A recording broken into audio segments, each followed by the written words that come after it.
Good Lord, Kiwi, we're live. We're live. Hallelujah. I never expect that. You know, it's funny. I hit that button and I'm always surprised. Even though I hit the button that says go live, Right. when it says you're live, I'm like, oh, I wasn't ready for that. I'm never ready for that. Well, especially when you've got Kathy here to explain to you how you're supposed to do it. No, she runs all of the background stuff, but not tonight. Not tonight. Because It's boys only. this is us, bro. It's us. It's all you and me. You know, and I mean that in the most strictly hetero way possible. All right. Yeah, I'll even move that closer. Look at that. No, come on, Kiwi. You know, it's weird, right? That's why I brought the tape measure tonight. so we can maintain a nice hetero distance from each other. There you go. All right. You're making a mess, man. For God's sake. Okay, guys. What's that sounds happening? terrible, Who's doesn't signed it? on? I mean, yeah. Numbnuts. That's a great name, isn't it? Just for the record, I've had many friends who are that way. You know what I mean? Like, seriously, many friends. I've even got a couple of them that are like really out there. Hi, Kim, and you know, so don't get the wrong idea. No. All right. Oh my God, they didn't silence you. Were you due to be silenced? Oh, okay. So let me. Okay. G'day, James. So last night's live I did with the Economic Ninja, who, by the way, is a really good guy. What? Just paying attention. I can do lives with other people, Kiwi. Okay. Doesn't all have to be you. No, All right. it's just like being engaged. Yeah. So, no conspiracies tonight.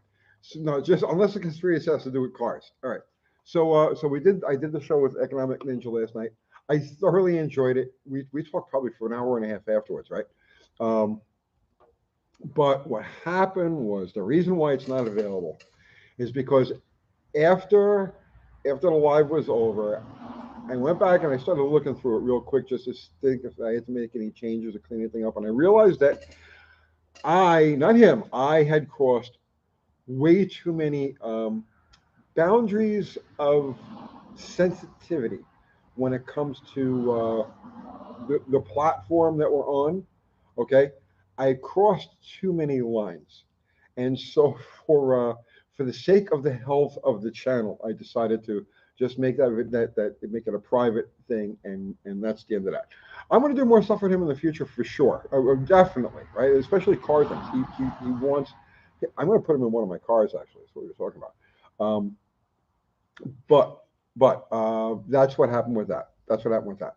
I made it private because I really don't want to run afoul of the algorithmic gods, okay, which has happened in the past, you know. Right. So that's why that is not up live, and it was completely my fault. He was actually pretty, you know, he towed the line, and I didn't. I went to places I shouldn't have, but that's what happens, you know.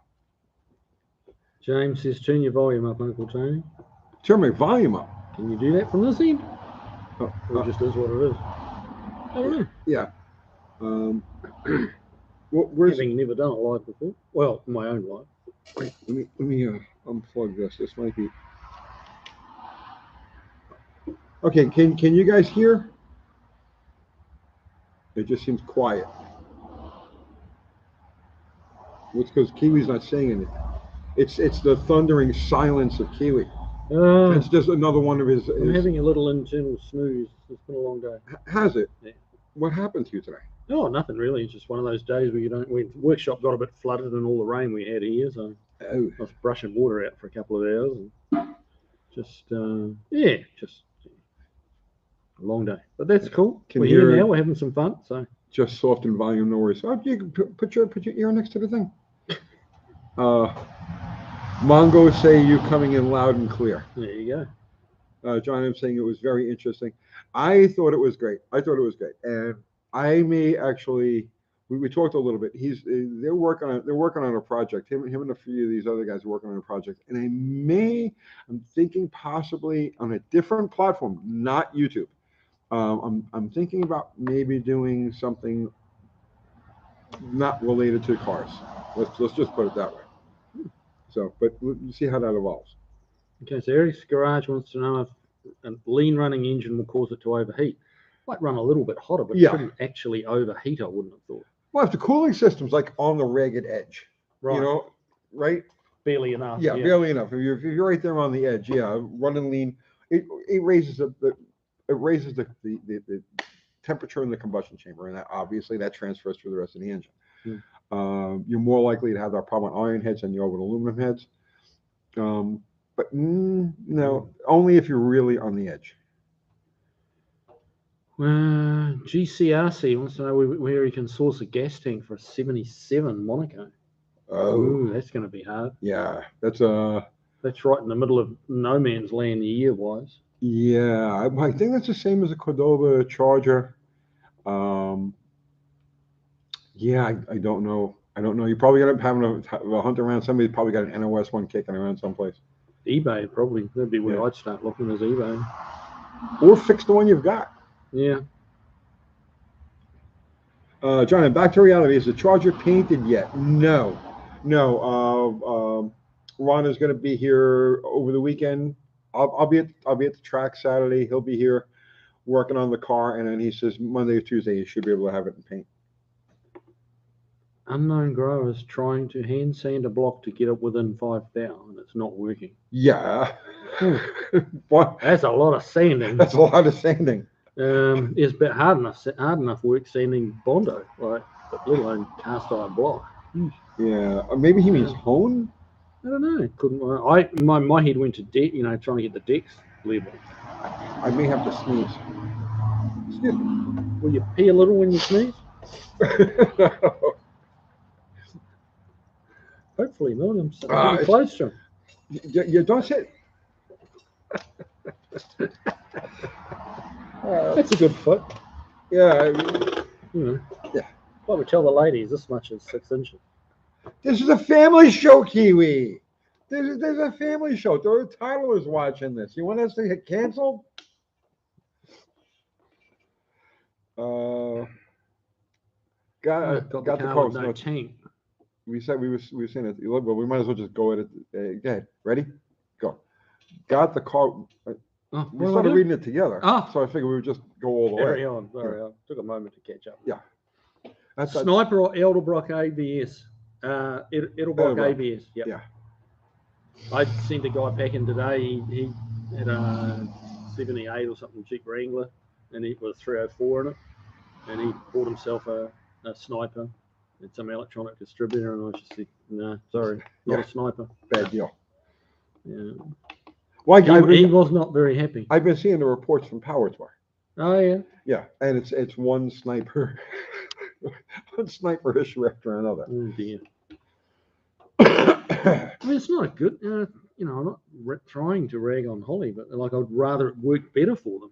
But well, it would be nice if it worked. Like I said in that video, I root for any American company to do well. Yeah.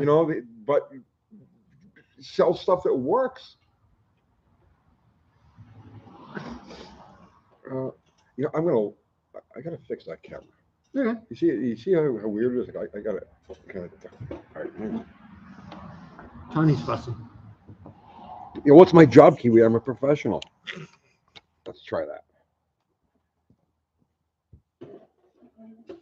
Oh yeah. See, now I don't feel like I have to duck to be in the. Oh, okay. Yeah. All right. We can get back to normal now. Yeah, and if I keep rubbing my nose, no, it's not a coke habit. It's like allergies. There's something cut loose, and that happens. That's one of the big downsides of Tennessee. We have there's things constantly in the air trying to kill you through your sinuses. So something has been unleashed, and I've had to sneeze and fit for the last 2 days. So no, not a coke habit. Kiwi, why has the price of leather car gone up so much? Leather cars have always been expensive. I think he means leather for cars. Oh. Mate, everything's gone up. Everything's gone up. The leather, I mean, that could just be, I don't know. Good, honest answer. Don't really know, but I do know that everything's gone up. There you go. Mopar Marshall particularly if it's labor intensive, which leather is, Mopar Marshall says, I have a Sniper Master Kit for sale cheap, been sent back 2 times, has 3 hours on it. That's typical. It's just, that's typical. Fuel stress. Going to eventually put a 351 in my Fox body. Any tips? Mate, if it's a Windsor, it should be a pretty easy install. Yeah. Should be a very easy install. You might lose a bit of hood clearance. You might need to put like carburetor might want to come through the hood because the block's taller. It's not that much taller. It's taller than it's an inch and a half or so taller than a 302. The deck height is that. Yeah, the deck height's taller. Right, so if it's an inch and a half taller deck height, no, I don't think it's that much, but let's just say it is. I know, on a 67 Mustang, yeah, it's hard to get the carburetor under the hood to put a 351 in it. So yeah, that's why they make hammers. Well, yes, yeah. That's what I did. That's what I did on Bottle. You see the subterfuge there on Bottle Rocket? The subterfuge? Yeah. What's that? Well, it looks like a flat hood, right? Yeah. It's not. Oh, okay. You bulged it. Oh yeah. I got under there with the hammer. But you'd never know. You'd never know. That's why the hood is the only part of the car it's like natural dingy patina, and the rest of the car is shiny. Anyway.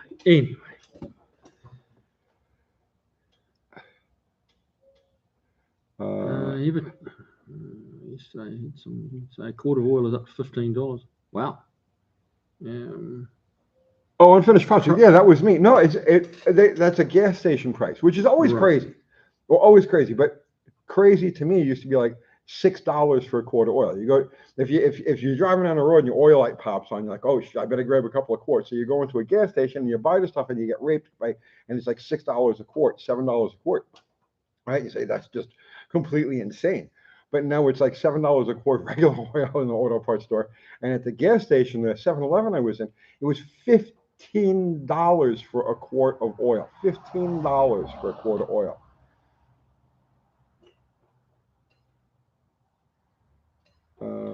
Pure Stress wants to keep the 5-liter HO intake and fuel stuff. Well, the 5.0 intake is not going to fit a 351 bar. That's the first problem you're going to have. Yeah, but they do have there is a similar intake that they put on trucks with the 351. Right. Yeah. Okay. So it'll look exactly like the 5-liter one, but it'll match the taller deck for the 351. It's a regular pickup truck item. Okay. Have no fear, the Dougster is here. Oh, thank God.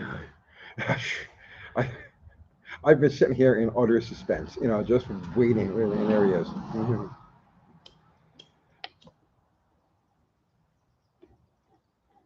Tony, why single stage paint on the Charger and not base clear? Well, because it's not a permanent forever paint job. It's supposed to be just like a flat type of thing, like hot rod black. I don't know ultimately what I want to do with the car. It may just stay that way, or I may do it nice. But for right now, it's a hot rod, and I'm going with hot rod black.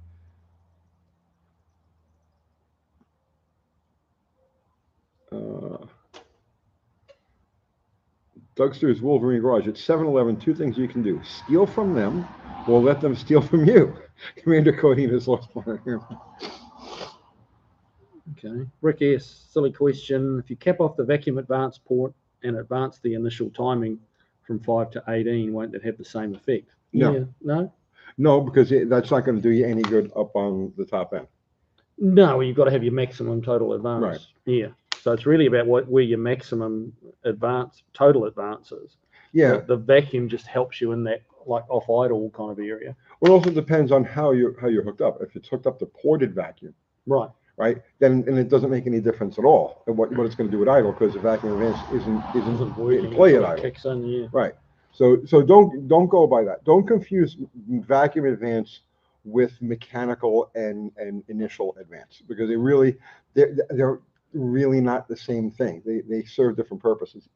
Your mechanical and your initial advance is one thing, and then the vacuum advance is like the cherry on the sundae, and it's really for highway economy. That's really the only reason you would use a vacuum advance. Okay, John M. Any news on the Cougar or the White Mustang? A little bit on both. got both the rear fenders all done now. Wheel arches on, so we've had it down on the ground at right height. We've got a new rear axle ordered coming for it. So then we get to build the forelink. And we're also going to do some chopping on the front wheel arches as well. We're not happy with how the wheel sits in the front wheel arch compared to the back. So that's probably the next video on the Cougar, is cutting up that front fender. The white car, we're just busy putting torque boxes, chassis rails, and finishing up the subframe connectors. A lot of that you guys have seen already. So we're just getting that done and out of the way, and then we'll be moving on to the front and rear suspension on the white Mustang. There'll be videos on those, because those are Scott's products. Yeah. You got the money. He's got the loot. Yeah. Scott's is really nice. It's a little pricey, but it's good stuff. The white Mustang is the one you can see in the background on his OnlyFans page. This is Kiwi doesn't know about that one. Let's see. Got to pay the bills somehow, man. The vape. What do you think about Thunderhead 289 6-foot tall intake manifold? I don't know. What's what I'm looking for. It's a novelty. Zero. Thanks for that, bud. Zero is always there to help. He's always there to lend a hand and help promote everything that we do. He's good. What do you think about Thunderhead's 289 6-foot tall intake, man? What? Oh, this guy done Thunderhead 289. He made he made a tower for his carburetor. And he's driving it around on power torch. Oh, no, really? 6 foot tall. Yeah. Oh, yeah. Sure, the throttle response is spectacular. Yeah. It's got a way to go there. Yeah. The real thunder from Chuckster. Kiwi only fans. The real thunder from down under. Right? Yeah, okay.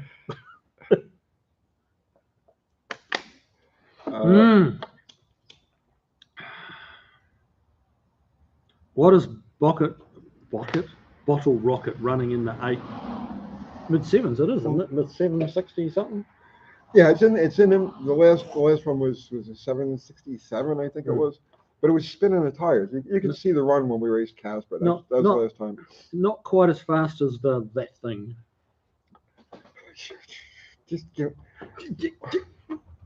So the best run on the car so far is a 767, but it did a double wheelie. If you watch the video, it leaves the starting line with the left front up, then the left front touches down, then the left front comes up again, and then the car goes for the center line.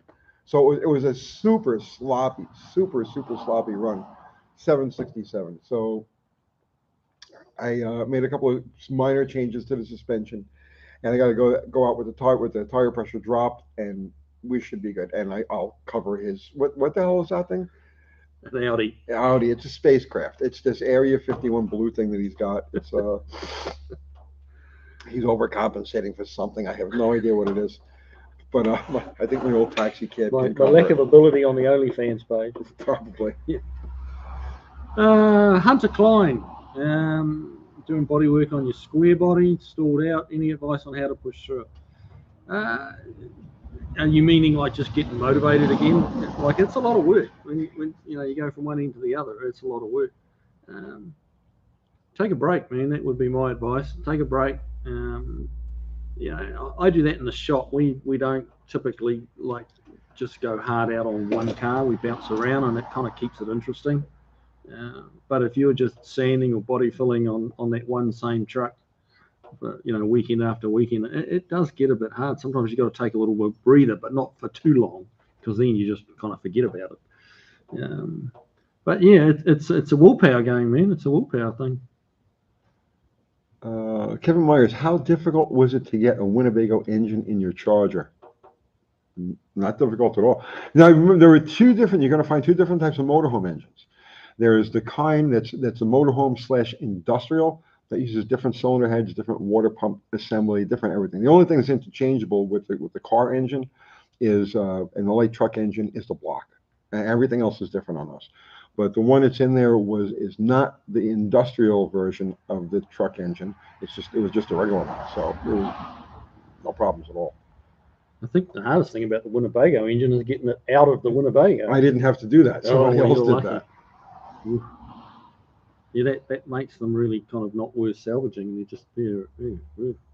Mr. Jerry 45, Tony, last night's stream was epic. Learned so much. I'm glad you enjoyed it, my brother. But I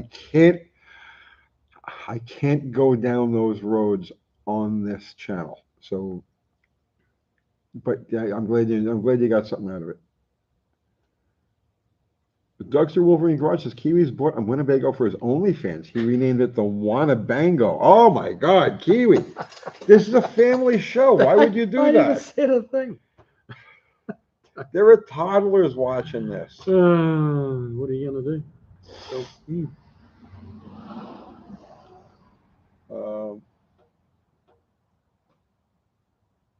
Jeffrey Manning, he's grateful you spent time with him the other morning. Oh, Jeff, it was great to meet you. I always like to meet local guys. I'm a little freaked out by the ones who, like, you know, they're on a cross-country trip and they drive like 400 miles out of the way to come here. I'm very freaked out by that, okay? I mean, like, really freaked out by that. But when a local guy pops by, I'm always happy to meet local guys.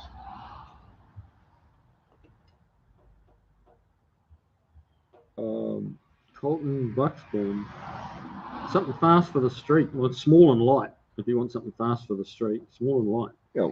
What do you think of a two-wheel drive short box? Short box. Well, Paul, I mean, I'd go with an A body.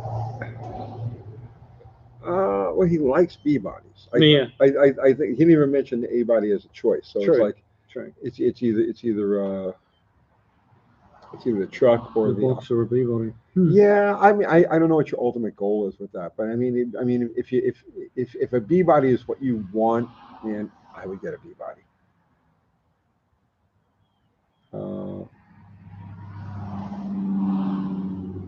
Like Danny's boyfriend dropping in. They may drop in on the way home. I don't know. Avenger. Tony, a while ago you talked about fuel line you get from your plumbing supply. Could you be a little more specific on what it is? Is it just like what you hook up appliances with? Yes. Okay. Hang on. Let me see if I got a piece of it someplace. Could the six banger beat the legendary Black Ghost? No comment. Ooh, BMW E46 Coupe LS swap. Yep, that's a cool car. That's a good swap. You got a really good handling car, and then you got a great engine.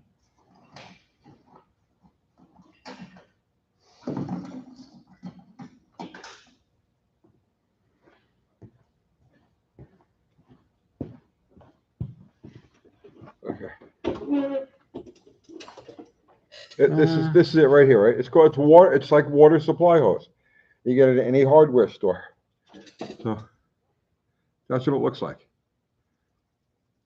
So it's Teflon. It meets all of the requirements. If you got to run steel lines, let's say you're doing a race car or something that's got to meet a rule book, and you can't have a lot of rubber in there, you just use this stuff. And I forget what it is a foot, but it's cheap. Like you get a length like this at like Home Depot for like $7, right? So $6. So and it comes in rolls. And in fact, on my Roadrunner, I bought a roll of this stuff years ago, and my Roadrunner is from the tank to the fuel pump. This stuff with 3/8 inside, and it wasn't expensive. It was, when I bought the roll, it was like $1.75 a foot. So, and it works. The only thing is you don't use like braided hose fittings on it. What I do is I wrap them with electrical tape, because you got to wrap it with electrical tape when you cut it anyway to keep the from fraying, just like regular braided hose. And then you just put a hose clamp on it, and done.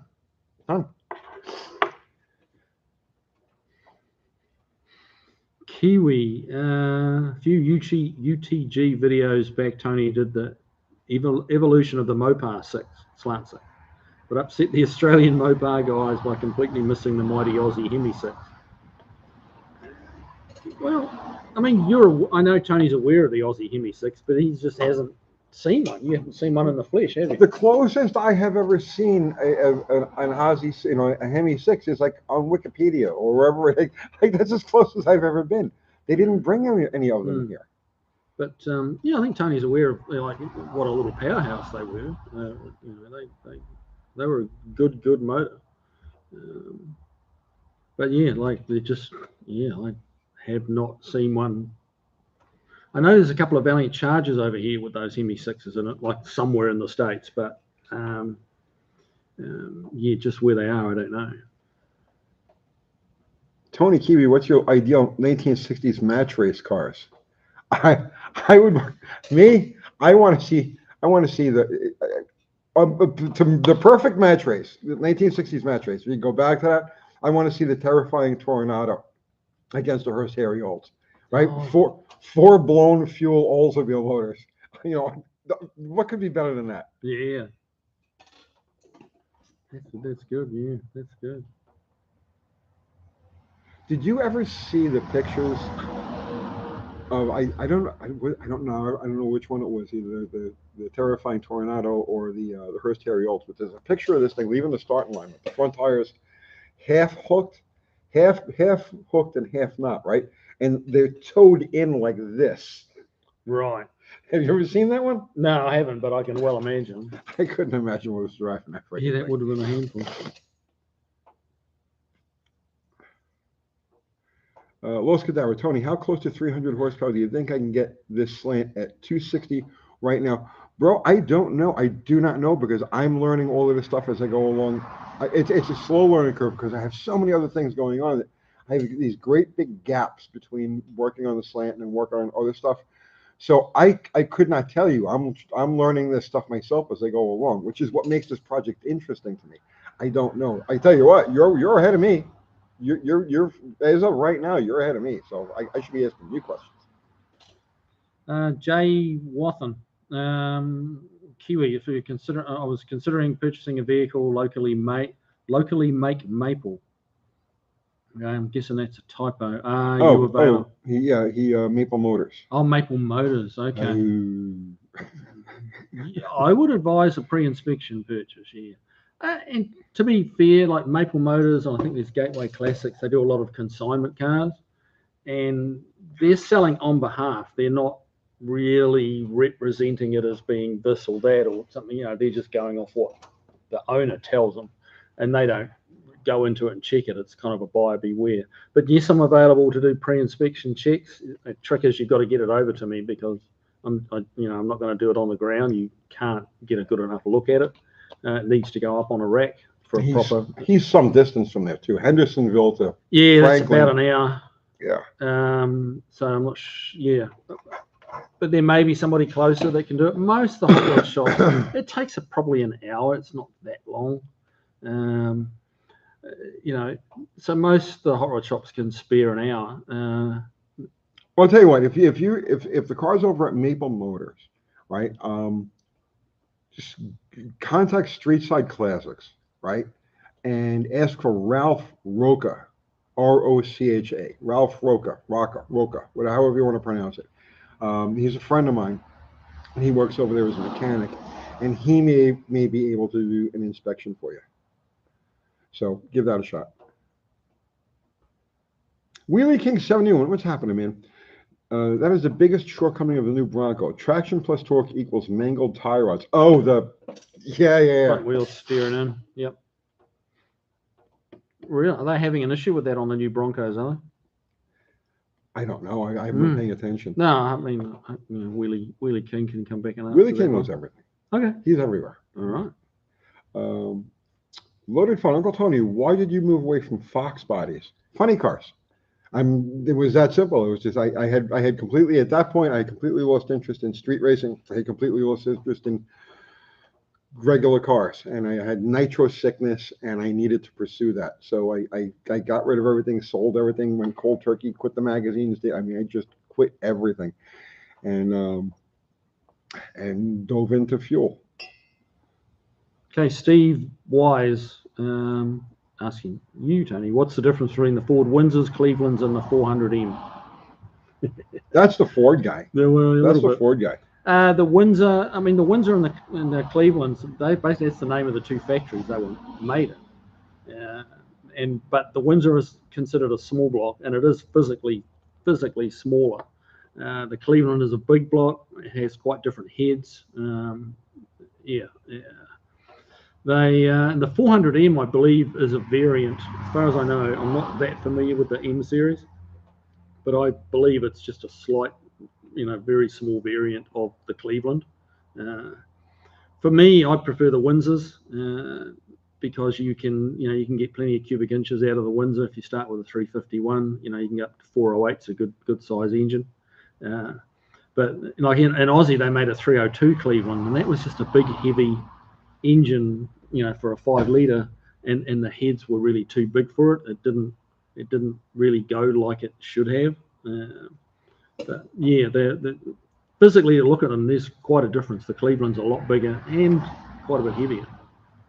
Dr. Art is in the house. What's happening, brother man? Thanks for the support. Hey, did you cause the power cut here today? Like shorting something out in your go-kart? Like, what's going on? So what was that? RJ Paget. Tony, if you had to start street racing to feed yourself, what would you build? I mean, that might not be so far from the case in the not too distant future, especially if I keep doing shows like I did with the Economic Ninja last night. If I had to street race to support myself, what would I build? Yeah, that's a really good question.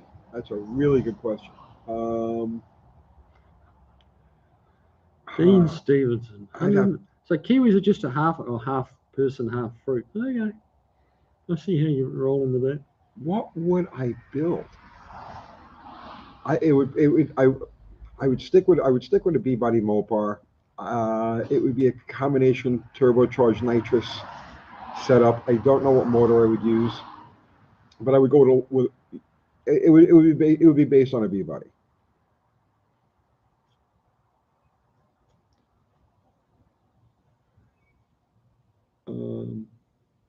So what was the fastest muscle car of the 60s, Dodge Man? Well, you see, that's debatable because you had a bunch of cars that were out and out race cars. I would say that the 68 Hemi Darts and Cudas are pretty much undisputed the quickest and fastest things that you could get, because those were solid 11-second cars, like just off the trailer, like no prep, no nothing. Just start it up, pull it off the trailer, pull it to the starting line, junk tires on it, and it's going to run someplace in the 11s. But those are race cars, like they're, really, so, and then you got stuff like the 427 Cobras, which again, it's like they're not really street. So it's like you have to, when you're talking about what was the fastest of something, it's a pretty broad spectrum. You know what I'm saying? So Zero's asking, boss, can you explain the symptoms of a bad ballast resistant? Yeah, nothing will happen. Go. Well, here's the telltale. There's only one telltale, right? You got a Mopar ballast resistant went bad. Here's what happens: you turn the key, it'll start. As soon as you let go of the key, it shuts off. Yeah. That's the only symptom of a bad ballast resistor.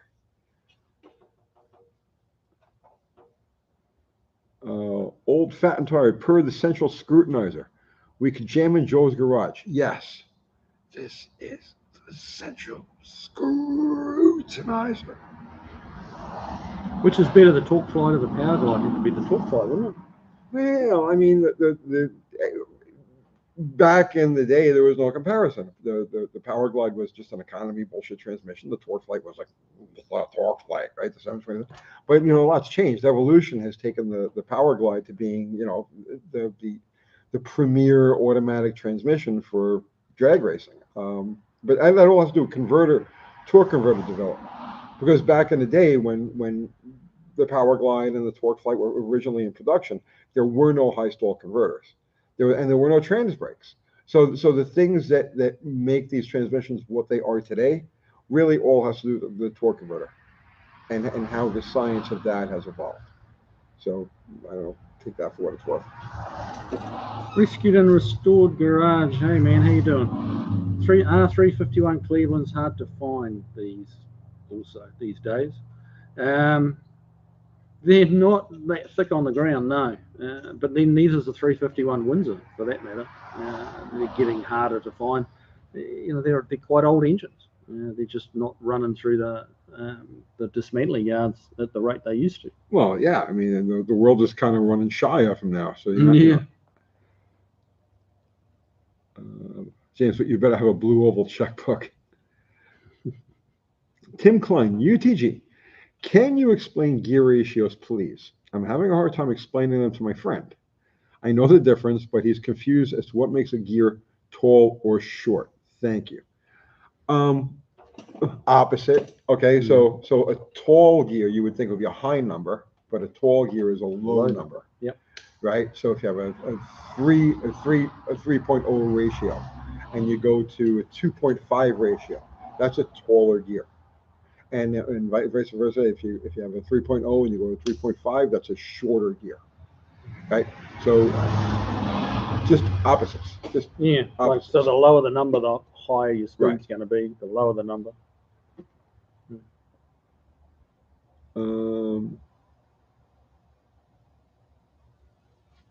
T-Bomb Mapping. What's your opinion on modifying the Iron Duke 4-cylinder? My buddy has one of these turboed with supporting mods, and it runs over 250 horsepower. That's not bad.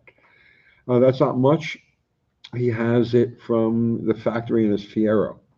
You got to ask somebody who's really familiar with those engines. I can't, off the top of my head, I can't think of any shortcomings they had. They were good engines. Do you remember those, the Iron Duke 4s? Never really dealt with them. They didn't come to New Zealand. Didn't have them in New Zealand? No. So yeah, I'm probably the least knowledgeable. On that one. Yeah, I'm only familiar with those engines as like a just regular mechanic. Like I never hot rodded them or did anything like that. And looking back, I can't think of anything in particular I didn't like about those. The only thing that was really nutty was on the factory turbocharged ones. To change the starter, you had to take the head off. It was that's crazy. Yeah, it was a mess.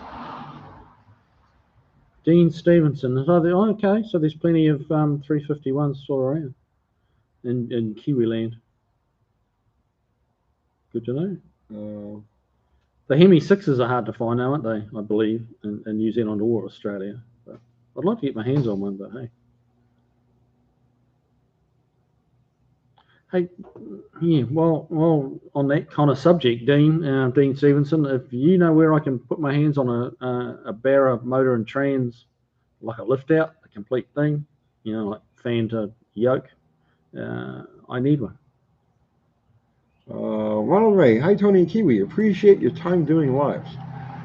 Any ideas how to reduce fuel boil vapor lock with carbs? Would you like to take that first?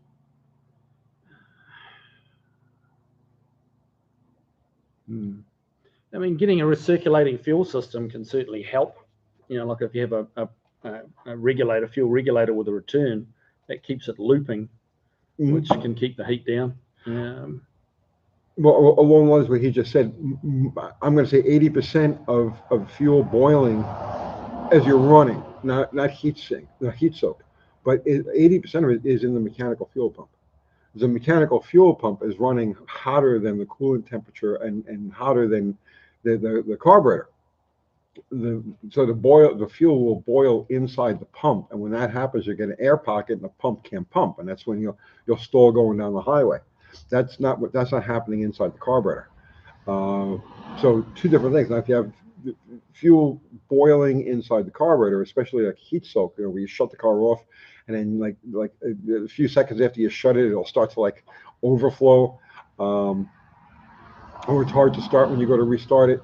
You might want to put a phenolic resin insulator between, or like a spacer between the carburetor, and they make all different kinds of heat shields to go between the carburetor and the intake manifold. But anything you can do to put some distance and some insulation between the carburetor and the intake is going to help you. Like he said, an electric pump with a circulating return system is the ultimate fix for that. Jeffrey Manny. Kiwi ever met Bert Munro? Bert Munro. No, I haven't ever met him. Is he actually still alive? How could you have not met him? I thought. New Zealand's small, but it's not that small. Really? Well, he was a South Islander and I'm a North Islander. So. The mainland, they call it South Island.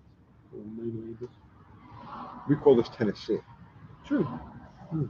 I need more water. You need more water? Yeah, why not? I'm going to get us water. See, that's the kind of accommodating host I am.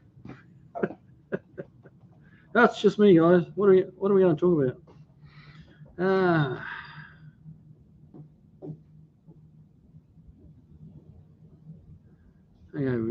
Foxbody 50. Why perfectly running engine shuts off when you put it in gear, but shifts great if RPM is set at 1200?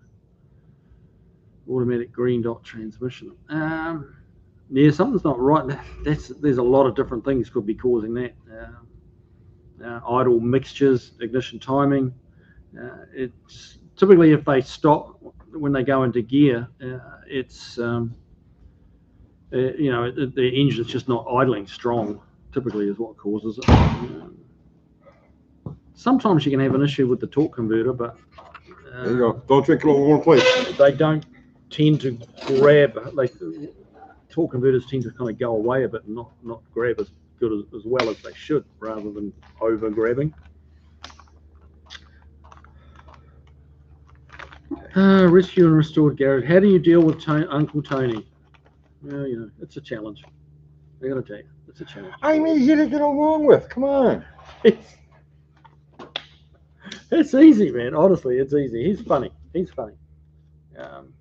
And actually, he's good from the point of view. He doesn't mind when you laugh at him. You laugh with him, laugh at him. He don't care. I have no ego. That's all I got.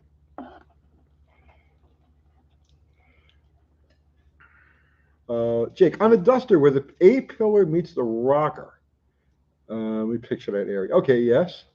How important is it to that structure on the car? Okay, that is the most important structure of the car. Very important, yeah. There's one facility near it that looks promising, but where it meets the rocker is rotted. Yeah. Okay, so where it meets the rocker is okay. So that's where the front bulkhead is, right? That is the most important structural part of the car. That's where everything comes together. The thing to remember with unibodies too is that everything's important. Okay, the bolt-on front fenders are not structural, but basically anything that's welded to a unibody car is structural. Well, the thing the about rear outer quarters are structural. Yes, to a degree. To a degree. Oh yeah, they're not key, but they are. Well, the difference between that section he's talking about, where everything comes together, the A-pillar, the outer rocker, the torsion bar, cross member, everything, all of that shit comes together right there, right? Yeah. So the only problem with that area is that there are so many connections. Like it's the whole front corner of the car is worked into that area. So like let's say you got a piece of regular frame rail in the back, right, and it's rotted. Well, it's no big deal. Whack. Take the rotted section out and throw a new frame rail in. It's fairly straightforward. But on that particular section, it's an intersection where all of these different sections of the car come together. So there's a lot more fabrication involved, or not fabrication, but there's quite a lot of replacement, reproduction, repair panels for those. So you really just got to factor that into if you've got to pay someone else to do it, it's going to cost you a little bit. Because the front fender's got to come off to get to that properly. Front probably the door. But I mean it's very repairable. But don't think it doesn't matter, because if you get any kind of everything Tony says is right on the money, and also from a safety aspect, if you get a hit in the front on that side, at the A-pillar, anywhere like that, that's part of the important structural too, is to keep you in one piece. So if that's disconnected to some degree, due to rust, that A-pillar, you don't want to get hit by anything. But it is an intricate area to work with. Oh yeah. And thing to remember too is with rust, it's like an iceberg. You see about 10% of it. The other 90% is hiding. He's saying it's right below the door hinges. Yeah, I'm familiar with the area. It's possible that the rust is isolated just to that area. I mean, look underneath, because the problem is going to be if it's in the rocker or the inner part of the rocker is where you got to worry about it. I can't recall a specific car, but I have seen them where just that section that's immediately under the hinge rusts, and it's not the whole area. You know, you got to look at it, and make a judgment call. Murder Nova, any reproduction quarter panel parts for a 58 Buick? Not that I'm aware of, but that's a 1 or 2 year at most body shape. I think it might only be a 1 year, like the 58 Impala. Harry popped in. So no, probably not. There may be, again, eBay is a good source for that. There's a few guys out there like hand fabricating some patch panels, for certain vehicles. Have a search around eBay. That's where that stuff tends to pop up. Mr. Mechanical Monstrosity. Hey T, love your show. Great to see you, KIWI. I hope you're both good. And we are. Thank you, sir. Yep. I drive a 1971 Dodge Charger Super V in central London, UK. I bet you get a lot of attention, bro. That's awesome. Wow. And I tell you, man, that is one of the most beautiful cars ever. I had a 71 Hemi Super V. I had just for a little while, and I sold it. But man, the 71 Super Bs and the RTs also are just the tightest looking cars. They're beautiful, beautiful cars. I just saw it. There was like one on a thumbnail. I was looking through YouTube before I came here, still at the house, and there was a yellow 71 Super B on a thumbnail, and it popped right at me because from certain angles, like slightly upper front 3/4 view or the back, same thing, like slightly upper back 3/4 view down. Those cars are just gorgeous, gorgeous.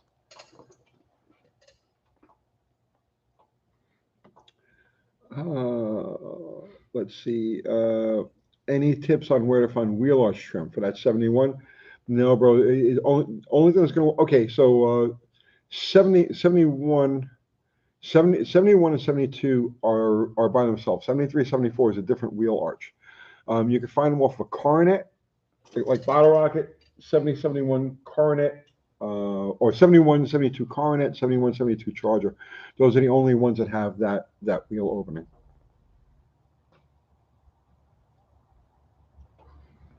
Richard Stanbury, that's one you'd have to answer to me. 273.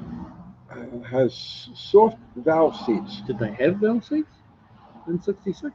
Well, he's talking about the seat cast into the head. They're just straight in the head, yeah. What are the pros and cons of replacing the heads with late model 318 heads? None. The 66 is an... Oh, no. The 66 is a closed chamber head. Geez. Yeah, if you could find a set of 318, the 302 casting 318 heads, that would be like almost a direct exact replacement for those heads in stock form. Those are also closed chambers. So you would be giving up any compression ratio or anything like that. Find a set of 1985 or newer 318 LA heads, not Magnums. Magnum is a whole different animal. But yeah, both those right on. Danny Boyd got a couple of mouthfuls of old gas today and stored it and get the dang tank empty. Yeah, it happens. Yeah. The burps are nice afterwards too, a couple of hours later. T-bomb mapping. Uncle Tony, do you prefer an aluminum head or an iron head on a high-performance engine? I'm worried about the heating difference with the block if I go to aluminum heads. You don't worry about the differential between heat between the block and the heads.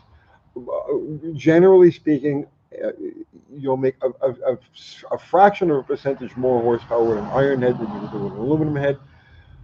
Aluminum has a higher tensile strength, so it's less likely to crack or deform. Or crack, they'll deform. So why do you make more horsepower with an iron head, even if it's a little heat retention? Heat retention. Heat retention. But I wouldn't worry about it. And I don't really have a preference. I like iron heads just because I like them. You know, does that make any sense? I don't look at it and say I want an iron head because it does this. I just like iron heads, so I happen to have iron heads on my stuff. But there's nothing wrong with a good aluminum head. Were the early 50s Hemis true Hemi heads? Yes, they were. Yes. I've got a 392 Hemi out of like a 58 Chrysler Imperial sitting under the bench. You still got that? Still got that. Oh, sure. What do you do with it? Don't know. I bought it to put in a D100 and then sold the D100. That's right. Yeah, I forgot about that. I've still got a really old, sad D100, but it's a little bit too sad. What year? 68, I think it is. Ooh, really? How bad is it? It needs floors and rockers and. Is it hopeless? No, it's not hopeless. No. Oh, okay. No, it's not hopeless. Because Sledgehammer is built off that frame. Yeah. With that front end. Right. I love that front end. There's just something about it. I've kind of been keeping my eyes open for one that's like, beyond gone. Right. Just a chassis. Yeah. Yeah. Joe K, Tony, any further economic lives to come? So for anybody who's joining in now, right, that's curious about what happened to the one we did with the Economic Ninja last night, I crossed a few too many boundaries when it comes to the sensibilities of the platform that we're on. And so rather than face the wrath, I said it to private afterwards. So if you saw it last night, that was it. I'm going to do more stuff with the Ninja in the coming, but I'm not becoming an economics channel. That's not going to happen. But there'll be more stuff similar to that as we go along. But yeah, I goofed. I went too far. And not with him. Everything was fine. But I crossed lines that a wise YouTuber doesn't cross if they want to stay viable on the platform. So that's why we took it down.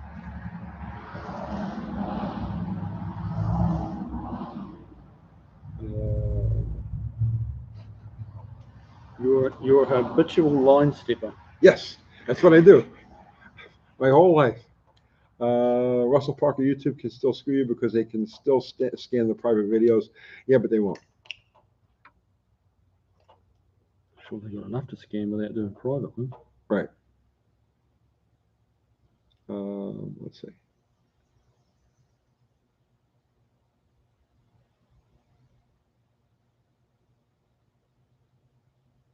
Silence. Silence. All right. Zero's laughing at you. Rainy Sunsets. When an engine idles little rough, starts normal, and sometimes you engage the auto trans with forward or reverse, it might stall out, or extra load of power steering turn can belt skip Whew. That's a lot. Yeah, bro. Cam belt skip. There is no cam belt on that. Wait. I don't know what engine you're talking about. Okay. Yes. Let's see.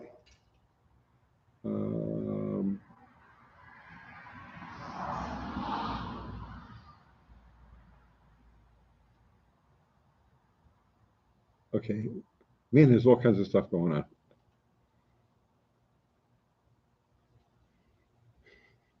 Wheelie King, I sure embraced your boundary crossing.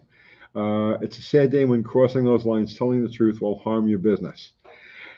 Well, that's it's land of the free, home of the brave. I mean, what are you gonna do, right? Free speech. Hey guys, David Ugelman. David Ugelman. Can he fit a 392 Hemi into a 67 Barracuda? Yes. Yeah, he should be able to do that. Yes. It's tight. It's gonna be tight. But you have to remember the early Hemi is big and giant as it looks. The block is the same dimensions as a small block, and it has the same motor mount, like the motor mount ears and everything are the same as a small block. So any place you can bolt a 318, you can bolt a 392 Hemi. You just got to make room for the cylinder heads. But here's the bright side: the way the heads are, the ports are facing downward. So like there's really nothing in the way. There's nothing in the way. It's the width of the valve covers or the widest part of the heads that get in the way. And I on the passenger side, because I've seen this done, right? On an A body, the passenger side shock tower area has to get dimpled a little bit. But other than that, it'll go right in. Okay, well, according to Zero, I'm giving away free giraffes. That's nice of you, bro. Why would you do that? We just have got too many. Too many, and the wife's like getting upset about it. She's like, they got to go. T-bar mapping. Zero, you want some beauty rings? Who wants 14-inch Mopar steer. Zero does. I think I may have a set. I have to go digging. I don't think I gave somebody was looking for beauty rings not too long ago, and I gave them a whole like box I had of them. Right. I think I've got a set off that my Barracuda, the 67, and I've got the wheels won't be staying on it, but I've got some 14-inch wheels, those rally wheels that they have, and two of them have been widened a couple of inches. So there you go. Uncle Tony, you 426 Hemi or 446 pack guy? I like the 440 tunability. I was a Hemi only guy for years, probably 15 years. Only engines I messed with were 426 Hemis. And if I never see another one for the rest of my life, it'll be all too soon. It's funny, I was just on the phone with my friend Andy Hansen yesterday. He's the guy with the Hemi GTX that we did here. And he wants to do another car. He wants to do a Charger. So we were talking about when he's going to bring the car down and the plans for it. And he's like, well, should we do the Hemi that was left over from the first car? And I was like, no more Hemis, no more Hemis. Let's do a 440. So he's going to bring it down. Yeah, if I never ever cross paths with a 426 Hemi for the rest of my friggin' life, and if there is an afterlife, let's say I come back. Okay, I come back as something, whatever it is. I only hope that it's a realm where the 426 Hemi doesn't exist. Okay, Greasy Garage. Hey, Ford guy. He might be talking about me. Probably. I know he's not talking about me. How about a 69 344 speed and a 62 Ford Cortina? That's going to be a rapid little car. Do you know what a 62 Ford Cortina looks like? Kind of. Small. Yeah. Small. So yeah, that would be a handful, I would think. But yeah, why not? Now, someone else had something. What was that? Why did Chrysler, Mike Goodman, use left-hand bolts on the ring gear? Why did they, Tony? Well, before we do that. Okay. Oh, sorry. I wanted to see this one here, right above it, the throttle cracker. I got a driveline vibration I can't find. When it's not an obvious thing, so it's not U-joints, right? The U-joints are okay, the drive shaft's not out of balance, the pinion nut hasn't backed off and you got slapped there. And the noise that would go with that. It's not an alignment issue. You notice on an alignment issue, and then almost always you're going to find your problem in the tail shaft bushing in the transmission. Either the yoke is worn down, which is not likely, or the tail shaft bushing is sloppy. And so as you're going down the road, the drive shaft's trying to do this. Also, if the shaft is a little too short, that'll give you that too. Because the shaft, the yoke has to have good 3/4 engagement all the time in the transmission for it to be steady against the tail shaft bushing. That's usually where you find the mysterious driveline vibrations were almost always found there in that area. Okay, Mark Goodman, why did Chrysler use left-hand bolts on the ring gear? They just did. It's a pain in the ass, especially the smaller ones, because they break. You do like a 7 1/4 rear and you go to take them apart. Even knowing that they're left-hand, for some reason they're brittle bolts. It's just something they did. It's just something they did.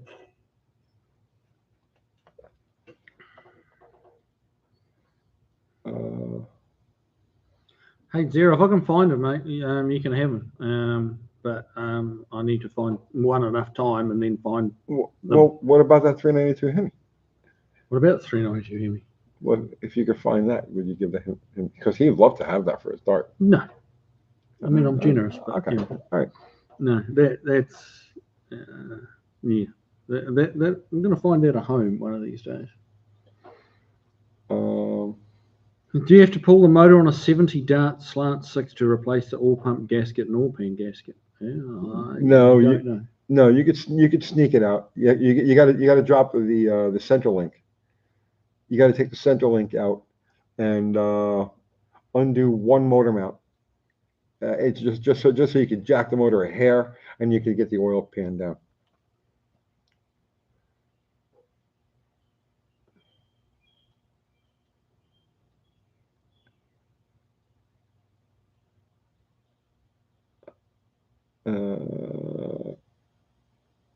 Okay. Zero saying, why left-hand thread? Ask the Chrysler Missile Division.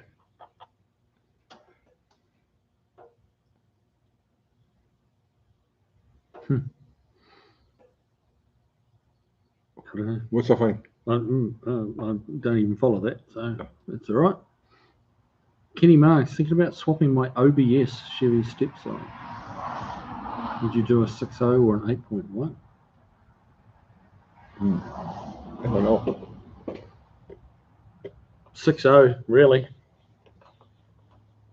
He prefers the 6.0. I have no opinion. Zero saying, very smart men made them left-hand, so why ask why? You know, see, sometimes that's, honestly, Zero, you just said a mouthful. You just said a mouthful. Because, you know, I'm one of those people, I try to dissect as many facts as possible. You know, why did this happen? What's the evolution of this? And, you know, to me, it's a big part of the hobby, really. But then there is sometimes you reach that point where you say, well, this is something that very smart men came up with. You know, that's a good enough answer sometimes.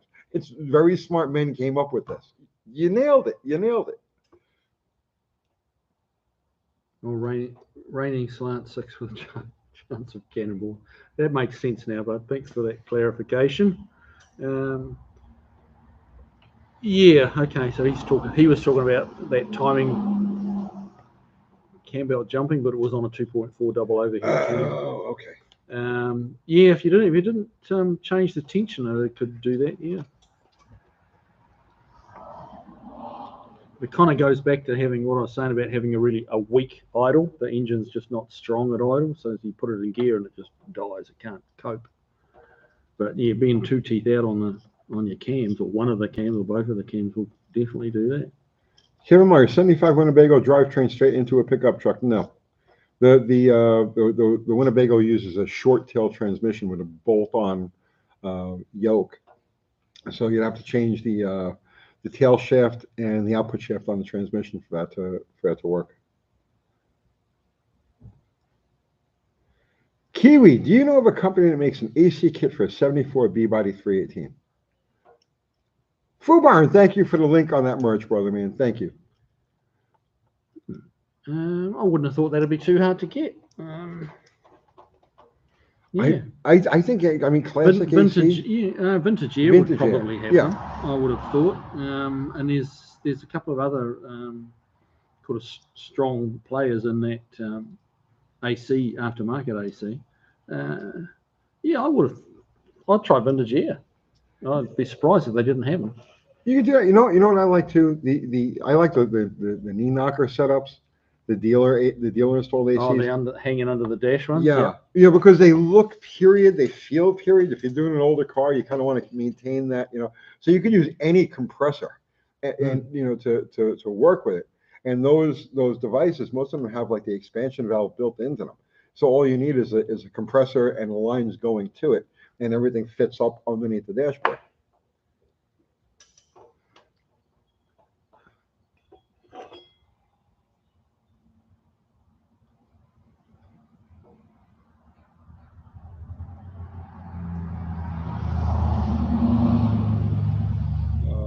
At Zero, they ask if the car came with or without AC. Well, yeah, they would.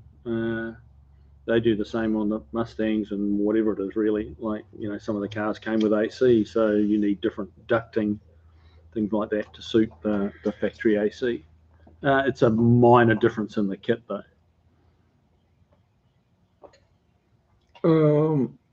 Let's see.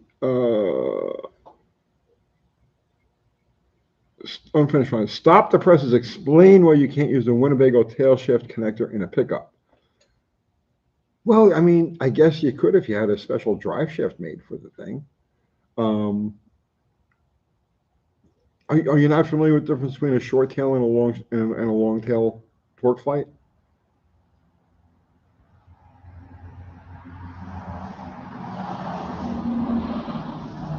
I mean, just to keep everything like normal friendly, where it's like, you know, normal everything. You take your drive shaft and you don't have to make any crazy modifications. Change the tail shaft and the output shaft. It's not that big of a deal.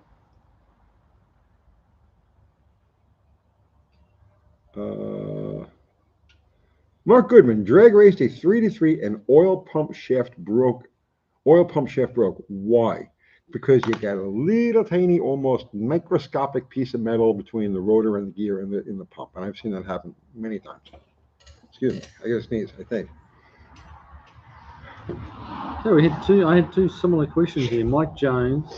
It didn't come out. It won't come out. Kiwi, you're a tech guy. Why won't this freaking sneeze come out? It's been stuck in my nose since we started this live, and it's driving me insane. Need a bit of compressed air. Have you got the compressor on? Or just like... No, I'd be afraid I'd blow my brains out. No, this is driving me insane. Like, I'm ready to build a killdozer at this point. You know, you ever get that? You ever get killdozer pissed off at something? Oh yeah. KIWI, what engine would you use to replace a 351 Cleveland in the Mustang, one available to purchase now and is bolt-in? Bolt-in, it depends what you mean by bolt-in. I mean, my brain initially went straight to like Coyote, or which somebody needs to do is put one of these Godzilla motors in a Mustang. But the Godzilla motors, they're fairly new. No, Evan Smith is. Is he doing them already? Okay. But that's definitely not a bolt-in. I mean, if you want a bolt-in, then you really need a 351, another 351, or a 400.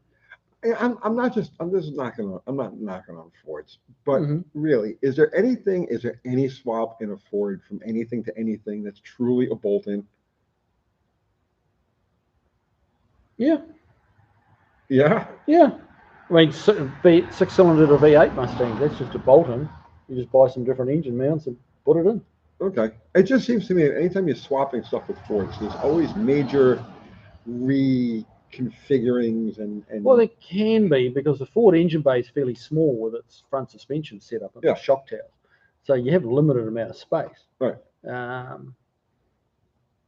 So that does make, you open the hood on a Camaro or an Impala and they've got these gigantic engine bays. With the Ford, there's always oil pan issues and exhaust issues, and there's always a gotcha. You know what I mean? Like, as far as bolt and stuff goes, which is why Chevys have always been just like the go-to. You know what I mean? Right. 283, you want to throw a 454 in it? Okay, it's a half hour. Boom, boom. You know what I'm saying? Okay.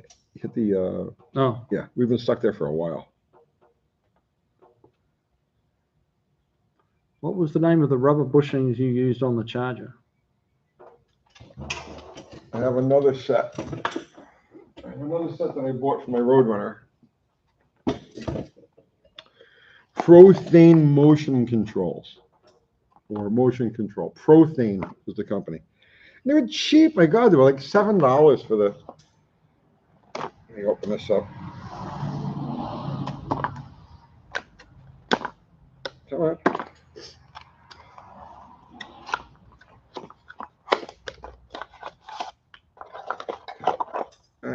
That's what it looks like. Nice. Yeah. So Prothane. I highly recommend. Well, I shouldn't highly recommend it because I haven't put the car on a road yet.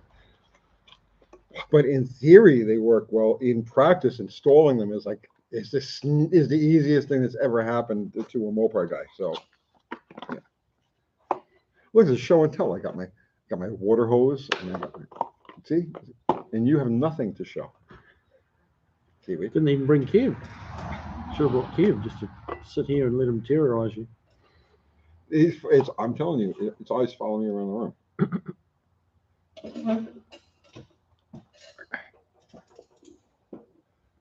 room.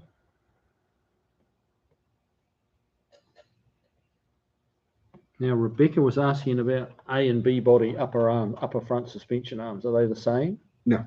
No? No.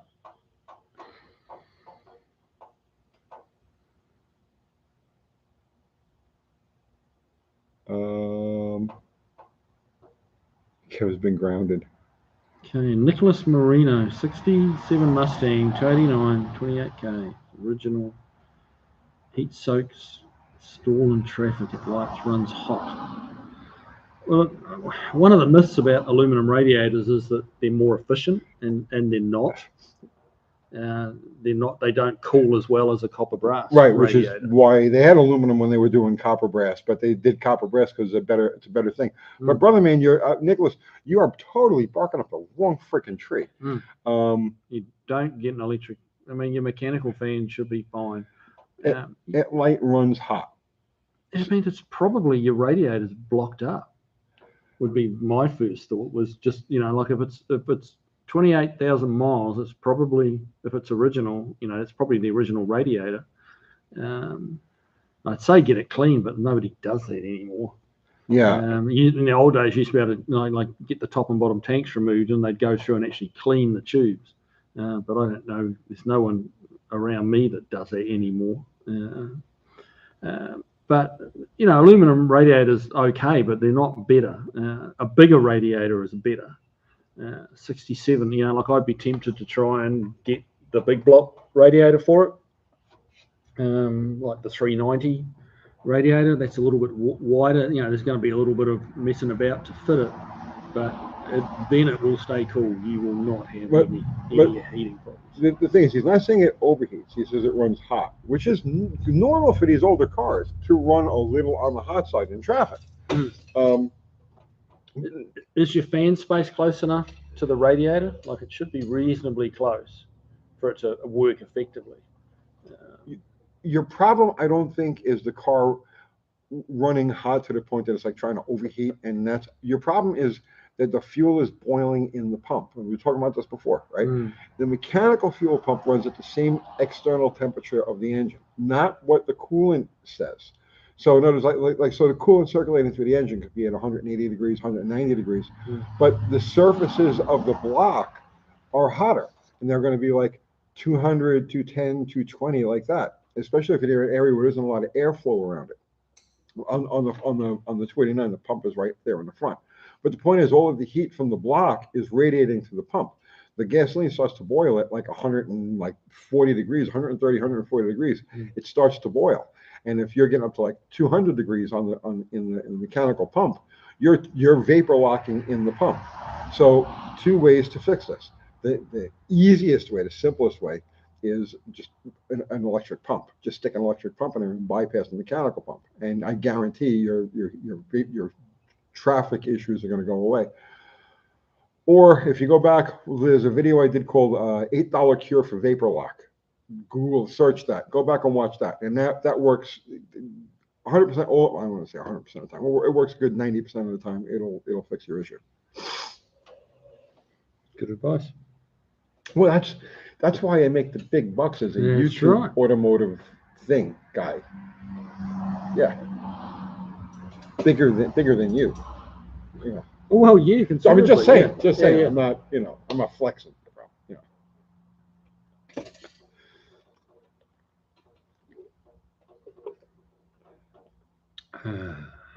Gordon Walker. Well, Uncle Tony, June 15th, 2023. Checking in on your channel from Flint, Michigan. Gordon Walker.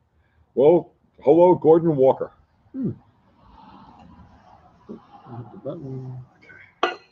Yeah, I see. It's closest to you. And I would think that you would be, What are we talking? Oh, well, yeah, should be, yeah.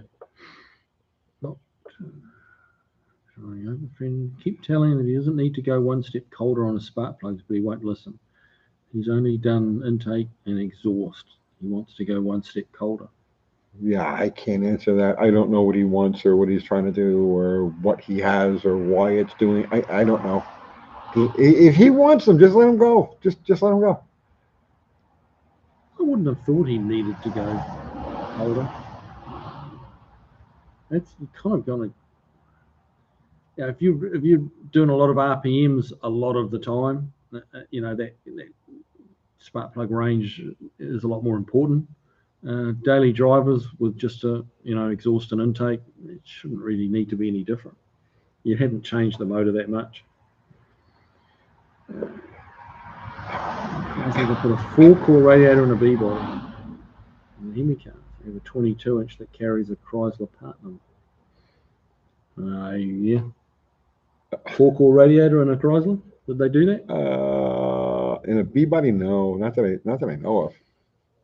Not that I know of. Peter Kovacs. Whoa, YouTube ego trip. Yeah, it's like, Did you hit the magical 300,000 yet? Yeah. Please, we blew right past that. Oh, right, up to like 300,002 now. Eh? Yeah. I put 300,000 in my mirror the same way I'm going to put your blue thing in my mirror. Dean Stevenson, the guy in the hot rod going past Dan saying, "Hey, it's Danny's boyfriend." Classic. I didn't see that. Wayne Ferguson, why are cars made so complicated? Man, they're complicated these days. The new stuff. That's insane. But the car companies are giving the people what they want. Mike Jones, KIWI, all caps. Yep. Can you tell us how you got started in your craft? Any advice for the young guys? You are a true craftsman. Thanks, Mike. But I have more subs. I mean, I don't mean that as anything. As long as you're not flexing, that's the. Me flex? Yeah, how long you know me? Come on. I'm so low key. But yeah, even though I have advice for the young guys, get as many tools as you can and just start practicing. There's a lot of videos out there on metal shaping, body work. Watch them. Some of it's a crock and some of it's good. A lot of it's good. There's a certain Canadian gentleman that wouldn't take his advice. I was going to say, shouldn't he be binge watching Bad Chad? No, binge watch Days of Our Lives, right? Because you will get more bodywork information from that soap opera than you will from Bad Chad. Interesting. That would be my advice. But no, just keep at it, man. If you enjoy it, like have at it. Try different things. A lot of the times, guys are a little bit scared to just try something different and just go, let's do this to this piece of metal and see what happens. And yeah, just go at it. But I'll tell you what, I mean, it's such a dying skill, and Tony has more subs, but KIWI is a better welder. Well, it depends how you define better. You know what I'm saying? It depends on how let's be a little okay. Yeah, you want to huff some nitrous? No. I got a couple of full bottles. Oh yeah, sure. Well, you're going to need it, yeah. Well, you going back to it. I had to laugh out loud at that one. That was good. Yeah, get yourself some good hand tools, and get your like a bead roller, shrink a stretcher, just some stuff that's not going to cost you a fortune, and just play with it. Just think of something and try and make it, and you'll be surprised what you can teach yourself. Just by screwing shit up, when you try and make something into a certain shape and you start and they go, well, crap, that didn't work. Well, that's why I said, why don't you let him binge watch Bad Chad? Well, yeah, okay, yeah. Don't do that. I really think, Tony, didn't you do a video on figuring out what cam you're dealing with when you don't know? Yeah, I did. I looked but can't find it. Being a 30-year machinist, I'm pretty sure I can figure it out with directions. Yeah, I've done a couple of them like that. I can't think of the names of the videos. I know I did them recently. Let's say within the last like 12 months. It'll come to me. Peter Kovacs, exactly. Failure is an excellent instructor. Yep. You're what do you say? Failure is an excellent instructor. That's why I always say, what was the young guy you were talking to? Bro, seriously, embrace failure, okay? Every time you screw something up, right? Don't say, oh, I screwed this up, right? No, you say, okay, now I just learned something. What to do. Right. It was Edison, Thomas Edison. Was talking about the light bulb and all of this other stuff, and he said, I don't remember the context of the quote, but he was like, the difference between those who fail and those who succeed is that the ones who succeed tried one more time. right? So, but and every time you failed, you learned something that made your next. You see what I'm saying? And that's part of it. There was somebody made a comment on a recent video, and I actually wanted to make a video about this, where he said, it was a video I did explaining something. I think it was the coils, and he says, "Where were you 40 years ago when I was pulling my hair out?" And I didn't answer him, but I wanted to say, well, I was 40 years ago, I was pulling my hair out with problems like this. How do you think I learned these things? You know what I'm saying? I screwed up. How many times, every way you could screw up, I screwed up, but I learned from those mistakes and I kept going. Right? So failure is the best teacher. Carvo Garage, the master has failed more times than the beginner has tried. Yep.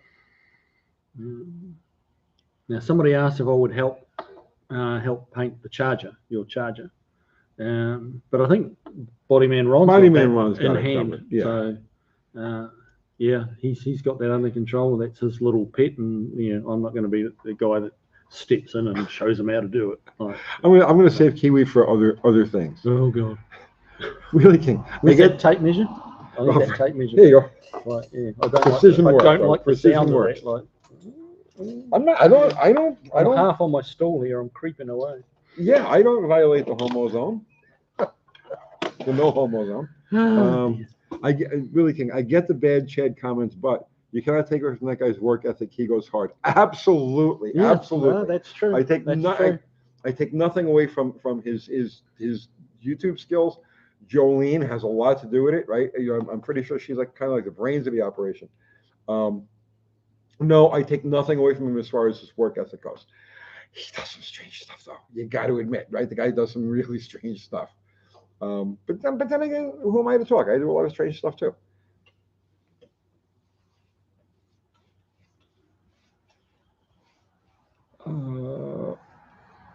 Elizabeth H. Yep. I have a little experience with running the two twin side draft Webers. They're very good carburetors, but you do need to know your way around them. There's so many combination of main jets, air correctors, emulsion tubes, and you can change a couple of numbers on one of those, and you'll go from something that's running okay to running like a piece of shit. Just changing just a few numbers on one of those things, and the guys that really know how to tune them are few and far between. Yeah, I had a rotary Mazda many years ago that we used to rally, and that had an IDA Weber, which is the big downdraft carburetor. And I bought this car and had it on it, and it wouldn't run right. It just did not want to run right, and it like fell over at about 6,000 RPM, which is low for a rotary. And it was all ported and messed around with. So this buddy of mine, Tony Marsh, who some of the Kiwis listening probably know of him, fantastic engine builder and tuner. I rang him and said, "Hey, this thing's doing." How many subs does he have? None. Just curious. Yeah. He's got 300,002 to go to catch you. But I rang him up on the phone and I told him what was in the carburetor, and he said, "Put this, and this in it." We changed the mains, the emulsion tubes, and the air corrector, and it just came to life. It revved to 9. It had a power band that kicked in viciously like a two-stroke at 7,000 RPM, which I didn't even know it existed. The lunge. Yeah. And the previous owner that I bought it off, like, he sold it because he couldn't get it running right. And he had no idea that it had this power band at 7,000 RPM. It was a handful to drive because he had a 2,000 RPM window of power. But this guy, Tony Marsh, he knew, like, without him seeing the car, just over the phone. And then I took it into him, and he even fine-tuned it a bit further. But so the Weber is a fantastic carburetor, but getting them tuned by someone with knowledge that's your biggest challenge. Ever used chapstick on Holly bowl gaskets? In the old days, sure. I've heard some folks that say it makes them release, and Farberger says it's like crazy glue. No, yeah, chapstick and Vaseline were two things we used to use back before the blue non-stick gaskets. So when you buy, in the old days, when you buy replacement gaskets for the Hollies, They actually had like this kind of gummy feel to them. They were brown and they had like a gummy sort of feel. And then once you bolted that together, it was tightened down, man, it was never ever coming back apart again. So some guys, you would use chapstick. They coat them with chapstick. I don't know where that came from, but and some people use Vaseline. I used to just use Vaseline, just wipe it over that real quick, and then they wouldn't stick. But now they've got the blue non-stick gaskets, so you don't have to worry about that.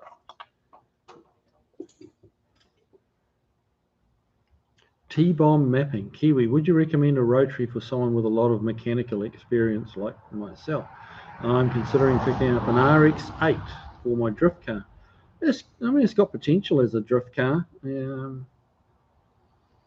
going to need a little more horsepower than what a stock RX. Well, it's not horsepower; it's torque, man. Yeah, you need torque to break those tires away. Yeah, bro, I don't think that's a good. I mean, I'm sure there's people out there doing it, but I really think it's better off with a piston motor for that. Yeah, Tony's probably right. I mean, if you could run to like a 3-rotor, or I believe there's even 4 rotors now, or that kind of thing. You need normally aspirated too, because you don't really want a turbo. That like as you're flicking from left to right, drifting these things, you need instant power because of it. Like as soon as there's a little bit of lag, the tires are going to grip again, right? And that's your enemy in drifting. Like you need the wheel speed high all the time. See, one of my neighbors has a drift car. Yeah, we were talking to him that day I cleaned up. Yeah, the kid Connor. Yeah, that day that I smashed Slaghammer. Like, yeah, okay. And I always wondered, why didn't I just throw nitrous on those things? Because that would seem to be, if you need that instant torque, right? To why not just a quick stab at the nitrous? Just to get it loose, or like constantly through the run? No, just to get it loose. Because once it's loose, once you've pivoted, you've broken traction and you've pivoted to the side now. Right. Just inertia is going to keep the wheels spinning, or help keep the wheels spinning. It's not going to want to grab traction. Right. Okay. But it's going from basically in a straight line and stuck to broke traction, where you need that instant power. Yeah. Well, why not just a nitrous bottle in there, and then just whack it when you need to. I guess it's something else to think about, isn't it? Like it's all happening pretty quick in that drifting. It's beyond me. It's happening pretty quick. I don't know that you'd have, that's just another button you've got to time to get it right.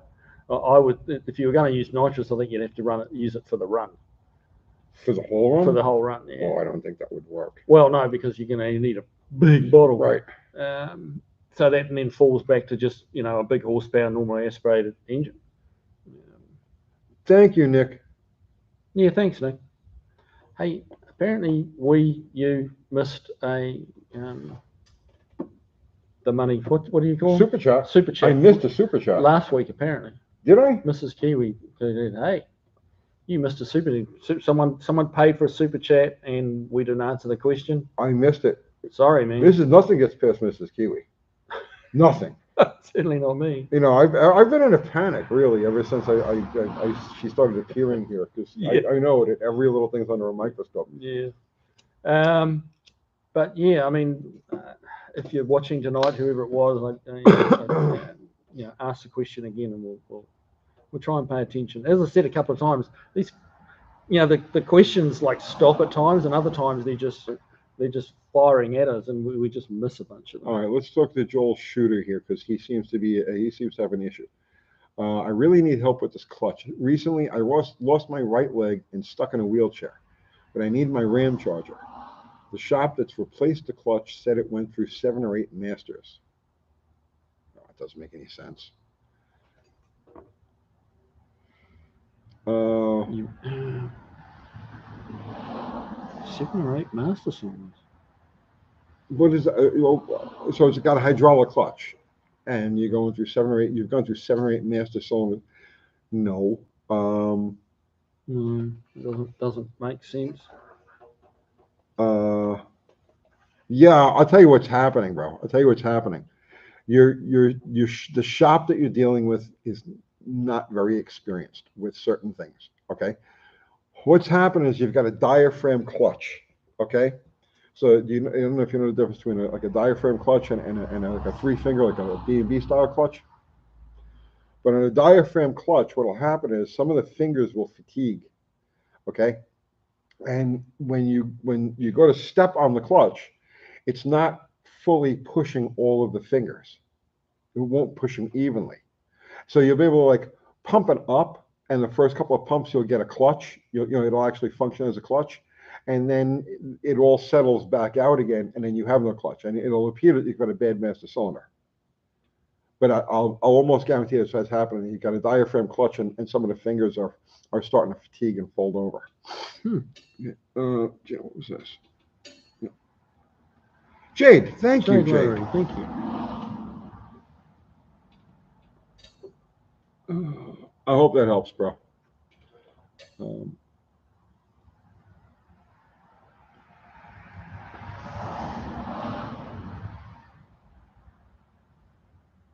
Rainy Slane 6 with a chance of cannibal. Tony, I know few have money for a flow bench, and fewer are versed in Porter's lingo. But I'd recommend giving Charles' videos half a chance to stick with it to learn some of those Porter tricks. Dude, you understand, it's the logistics of all of this, right? This was supposed to be an easygoing project that was going to work with those guys. And then now I'm supposed to be cleaning and prepping parts and sending them to Florida, right? Just no, okay? I have way too many things going on, right? It's just not going to happen. I was supposed to hand Andy off a set of heads. We got together to race, but since everything was now going to Florida, it's like just no, right? I don't have the time or the inclination or the mindset to deal with another person. I'm sure Charles is a great guy, but when I and he knows his stuff. I'm not doubting any of that. But there's a logistical part of doing this that completely ran off the original concept of it. And I just can't. It's too much. I work 18 hours a day, 7 days a week. And I just don't need this extra complication. Does that make any sense?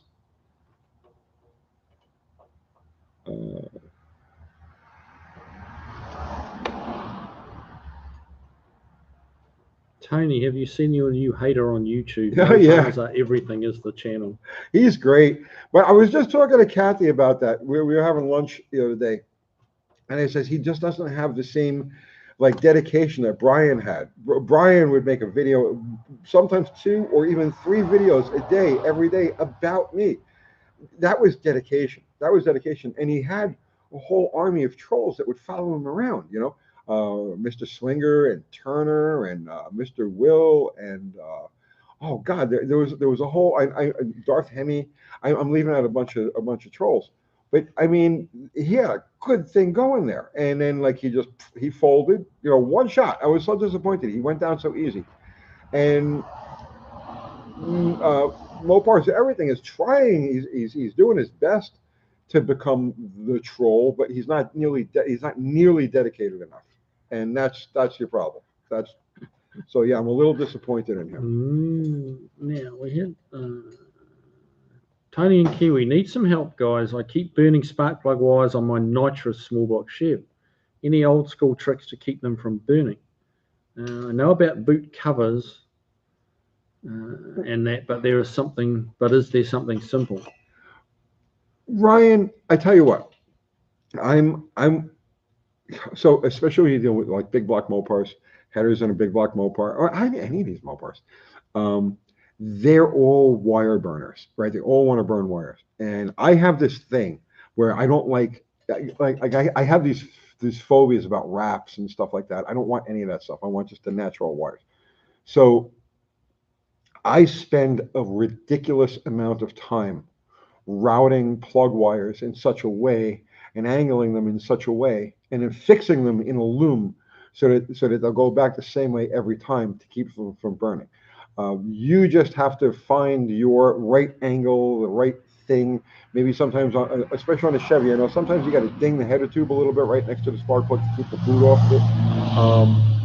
But take your time and just route them the right way. I spend a lot of time. I got to tell you, I like routing.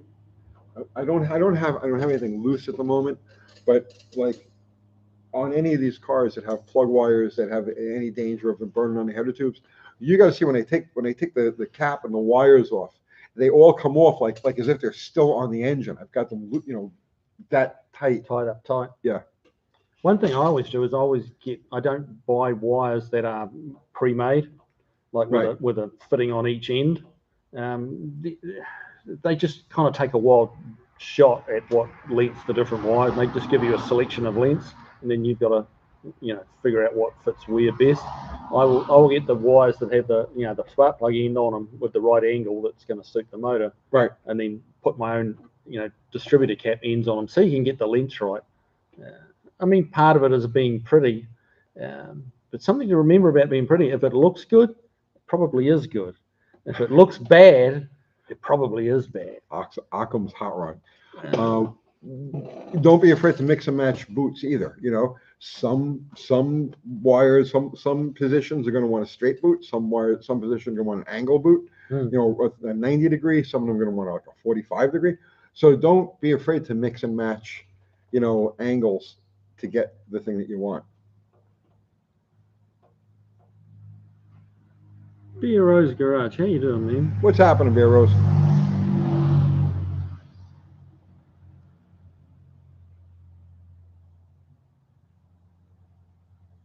So you're wanting to send these big block Ford heads? Yeah, they're heavy. They're heavy. Mike N, thanks for the super chat. Thank you, sir. Thanks for doing what you guys do, even the occasional tinfoil hat show. You should spin off another channel. It's okay to mix it up from time to time. Thanks for helping keep my small block Chevy running. I actually. That's one thing about a small block Chevy. You need help keeping them running. Oh, that's not true. I can never joke. I can never diss a small block Chevy. I have so much regard for that engine. No. And I mean, honestly, this is the truth. Over the course of my lifetime, right, I've built more Chevys than I have Mopars. Over the course of a lifetime, because I worked with various shops and everything, and I had customer engines. Always Chevys, constantly Chevys. So I mean, honestly, I can't say anything bad about the small block Chevy. I genuinely have affection for those things. I am messing about when I say that. Like, I mean, but a lot of people think. Especially, look, I'm a Mopar guy. You're a Ford guy, right? So what's our opinion of the small block Chevy supposed to be? Well, it's a little junk thing. It's you know what I mean? No, it's not like realistically, that. I think it's probably one of the best V8s ever built. For its longevity of its run life, how long it had a useful life, for its reliability. KIWI, you're wrong. No, you are wrong. The small block Chevy is among mankind's greatest achievements. Okay. Well, you think about, right, when that engine came about and the period of time, right, the expansion of the interstate highway system, okay, that engine. This is a mid-50s design, isn't it? It was a mid-50s design, and so was the interstate, right? And extended travel at 60 miles an hour, 70 miles an hour, okay, moving a big brick of a car without any freaking aerodynamics, right, and doing it reliably for hour after hour, day after day, right? The small block Chevy made a lot of that possible for the average person. Like a great deal of the expansion of this country was done via small block Chevys. Millions and millions of them in every kind of application there is. No, it's hard to argue. I mean, I'm a Ford guy, but the Ford V8, which was really the Y block back then, back in that late 50s, was no match for the small block Chevy. It just wasn't. It's like, it kind of pains me a little to say so, but that's the reality of it. No, I absolutely adore those engines.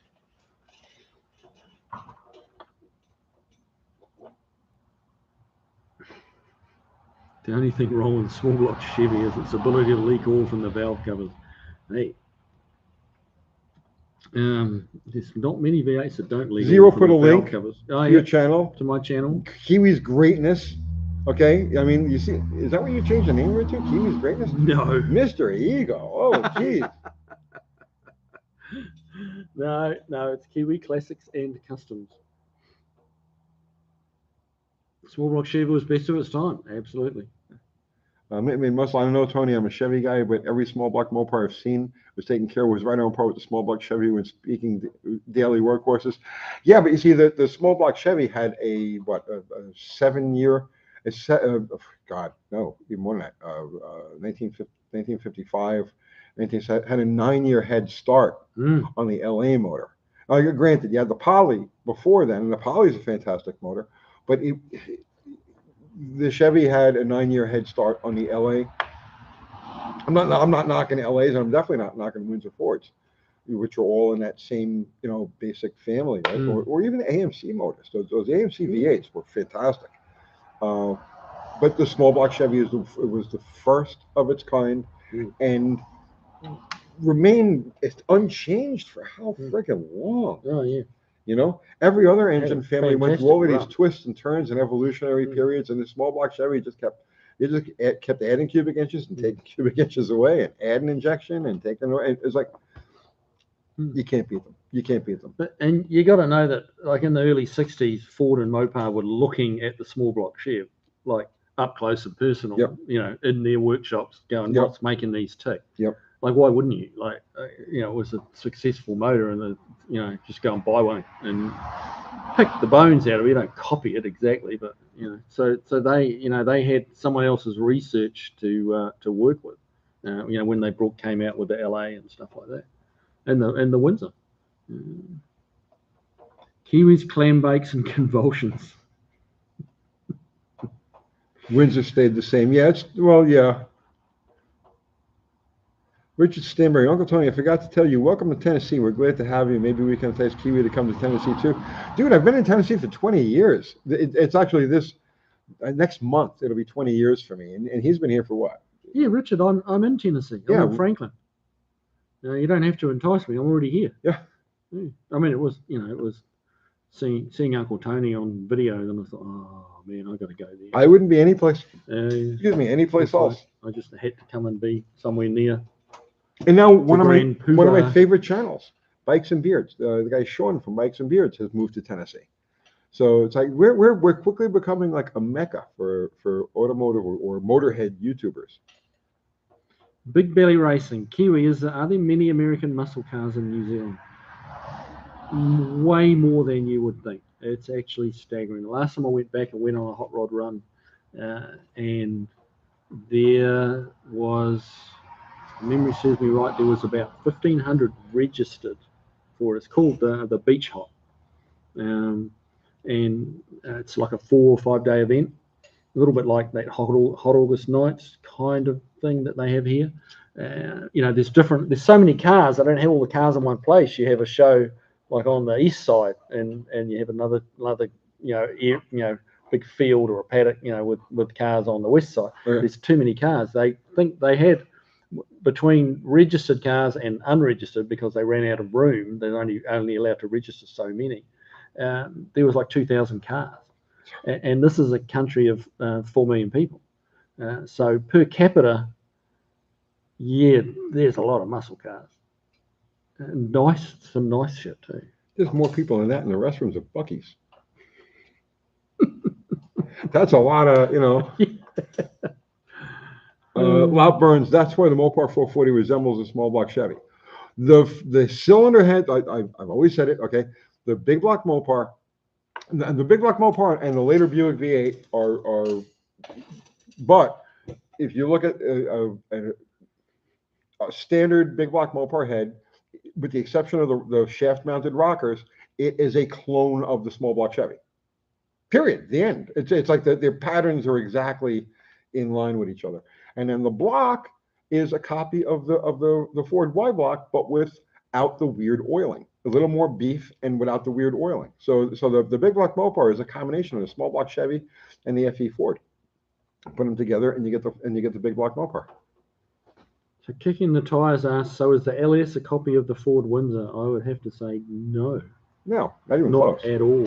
It could be argued that the LS is an evolution of the 215 Olds motor, which over time evolved into the V6, the 3.8 V6, and then the 3800 V6, and then from the 3800 V6 you can pretty much draw a very close evolutionary path to the LS.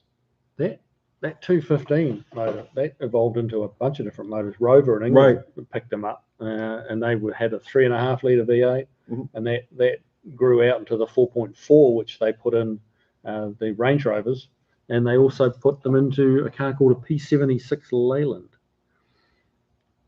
which you should look up. They're an unusual looking car.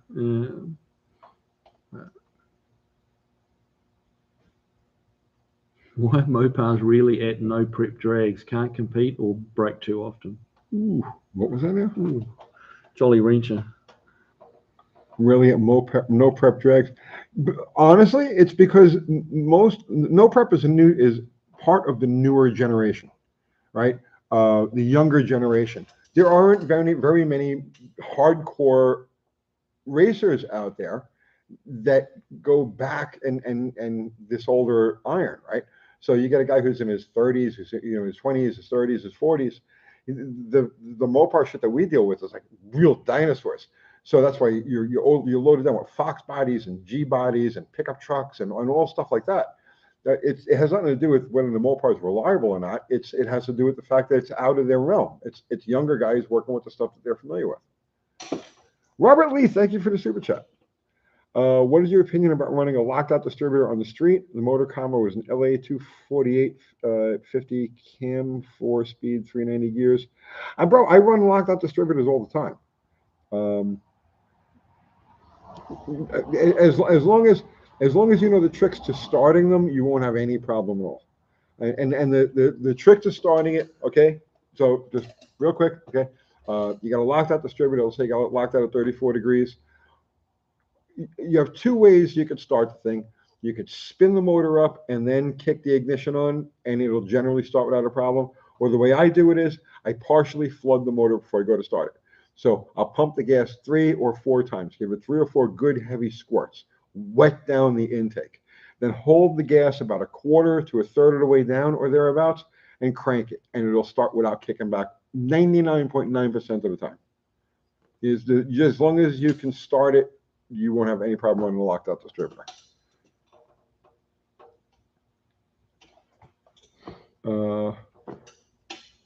Mostly up what's happening, Ron. Aside from weight, what are the drawbacks of the 331 354 Hemi? So the 354 geometrically is the best of the lot. I believe out of all of the Chrysler engines. What's the drawback to them? Small bore. They're just small bore engines. They evolved during a point of time when engines hadn't reached that point where 4-inch plus bores were common. So the 392 is the only one with a 4-inch bore. All the other ones are smaller. Off the top of my head, I can't think of what they are. So that's really the only issue. The limitation with them is that they're small bore. Small bore, long stroke. Yeah, small bore, long stroke, and you can only go so far. Yeah, good for torque. It's only going to rev so far. Right. That's why they work so well on nitro, because nitro makes the torque. You know what I mean? It's like torque, but your limitations naturally aspirated is going to be the small bore, what you can get out of it. And that, I mean, as much as people go on about the Hemis, like the true Hemi head is actually not a good combustion chamber. No, it's dead. It's a dead chamber. It has no squish areas. No, and they weren't all that good. The Hemi was not designed as a performance engine. The Hemi was designed, the intent, Chrysler's intent, because intent is everything, right? Like intent is like the definition of the law, right? Well, what did you intend to do? The intent behind the Chrysler introducing the Hemi in 51 had nothing to do with being a hot rod motor. It had to do with being able to run on the goofy variety of fuels and be able to keep enough ignition timing in the engine, enough compression and ignition timing in the engine, so that it would run good all the time under bad circumstances. And the very thing that made that happen is the fact that the Hemi has a dead combustion chamber. It is not a good combustion chamber. It's good for certain purposes, like nitro, let's say. But you look at any modern performance engine, any engine that's evolved since 1968 or 1969, and you do not see a combustion chamber like the 392 or the 426 has. They're all like the Boss 429, or they're canted valve. They have quench areas. They have, you know, so the 392 and the 426 Hemi combustion chambers are not good. They're not good. It's funny, you call it quench and I call it squish. That's just a little terminology. Well, that's because we're from different parts of the world. My part my part won world wars and bombed everything else into oblivion. So I think we had it right. Quench. Okay. Yeah. Peter Kovacs, Chrysler intended to dominate NASCAR with the Hemi. They succeeded and promptly got banned. No. Chrysler had, that was a 426, which was an adaptation to the wedge motor. I'm talking about the introduction of the 331 in 1951. Now, Chrysler did not get banned. There was no problem with NASCAR. Didn't have a problem with Chrysler with the Hemi in 1964. Maybe some people griped, right? The problem was Ford with the Camry. And at that point, NASCAR said, okay, this has gone too far. And you have to have 500 on the street, you know, sell to the general public for these things to work. And so that's why you had the ban on NASCAR. It had nothing to do with the Chrysler domination of it. So Jade Lowry is saying 3 foot, she's got 345 and a Scout. It's gutless in stock form, but reliable. Yeah, they weren't performance packages, those engines. Depending what you're trying to do with it, I mean, the LS swap on a Scout's a good option. You know, but it's, you know, you got to spend some money. But you know, Scouts are worth a lot of money now, and once set up right, you know, it's not a bad platform to throw money at because you are going to recoup quite a bit of it. Jolly Rancher, no prep is filled with S10s, Fox bodies, and Nova's built as ugly as circle track car. I am so in love with the whole no prep thing. You guys have no idea. I'm not able to go out and pursue anything along those lines because I'm stuck here doing videos. I have to keep doing this stuff, right? And I don't have the resources of like on the Street Race channel where you've got a whole clan of people who are able to work and accomplish things and so on and so forth. I don't have any of that. So I'm stuck here at home base doing this. But I absolutely love the no prep movement. I love everything about it. I love the idea of it. I love everything about it. And eventually I'm going to get involved at some level. I don't know what level I'm going to get involved, but I love it. No prep is where drag racing started and where it never should have left. So as a non-drag racer, technically, what is the difference between a no prep and a prep? Prep is when hopefully someone else out there is thinking the same question. Okay. A drag strip, first drag strips are paved with a special compound called Dynabite. Right. That has a lot of rubber in the actual asphalt. Right. And that was actually a Mickey Thompson invention. And Lyons was the first track that was paved with Dynabite. But since then, all tracks have been paved with this basic formulation. Right. Then the track is sprayed. They spray glue on the track. Right. And then over time, as the cars are running, the glue gets worked into the surface of the track. And when you go to walk across the track, you actually leave your shoes behind. You've done that. Yeah. Right. No prep is fuck all that. Here's some ground. Go race on that ground. Okay, so it is as simple as it sounds. It's just a regular piece of road. Yes. Blacktop. So a lot of no prep is done in on airstrips. They do a lot of back half drag racing. So what they'll do is they'll do it at a drag strip, but they don't race from the starting line to the finish line. They go to the end of the shutoff area and race towards the actual track. Okay. So, and the thing about no prep is that it's the great equalizer. Yeah. Okay. So in the first rounds of a no prep race, so let's say it's going to go like 5 rounds, right? So the first rounds of a no prep race, there's zero traction. There's just nothing there. Okay.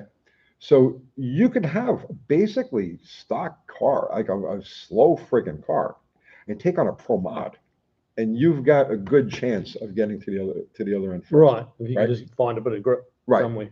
Yeah. So that makes it the great equalizer. Now, as the rounds go on, the track surface will start to get a rubber buildup on it because all these faster cars are just spinning the tires all the way through, and that's when the faster cars start to get the advantage. Right. Okay. You see what I'm saying? Yep. So that makes sense. That's the beauty about no prep. I could actually take a car like Bottle Rocket and go to a no prep race, and then if I have a very good chance of getting through the first round, right, with something as slow as that, because you just not traction. Right. You see what I'm saying? Yep. Okay. Interesting. Seen the time there, Hoss? 200. No, below that. No. Oh, 907. 907. Oh, geez. Oh, wow. Holy shit. Yeah. Excuse my French, guys. We've been there for almost 2 hours. So no prep means no track prep. Yes, means no track prep. It's a shame. Been great equalizer. I mean, that would suit that blue thing. The blue thing would do really good. Would do really good. Yeah. Did Tony admit Bottle Rocket was slow? Slow is relative, bro. Slow is relative. Is Bottle Rocket a 5-second car? No, absolutely not. 8th mile, of course. It does have a tiny little engine. Yes, it does have a tiny little engine. Yeah. But it should be enough for your blue thing. Mine's got an even tinier engine. It's only 4 litre. Right? Oh my God! I've got 5 liters. Yeah. 5.2. I've got 5.2 liters, which is wrong. I don't know why we use this liter thing. We won that war. We won that war, and there's absolutely no reason we should be using liters and cc's and stuff like that. It's just freaking wrong. Yes, no prep means no mop guy.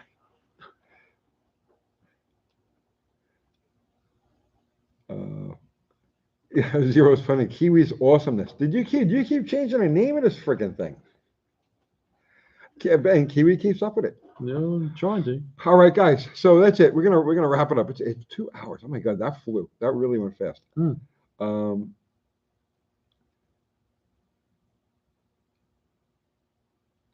One for the road. No prep means keep your fingers crossed the hemorrhoids don't flare up. Oh, God. There's a mental picture I didn't need at the close of the show. Kimmy Trait's been wrestling with some electrical gremlins gauges on a 75 Dodge 3300 with a 440. I suspect it's the ammeter.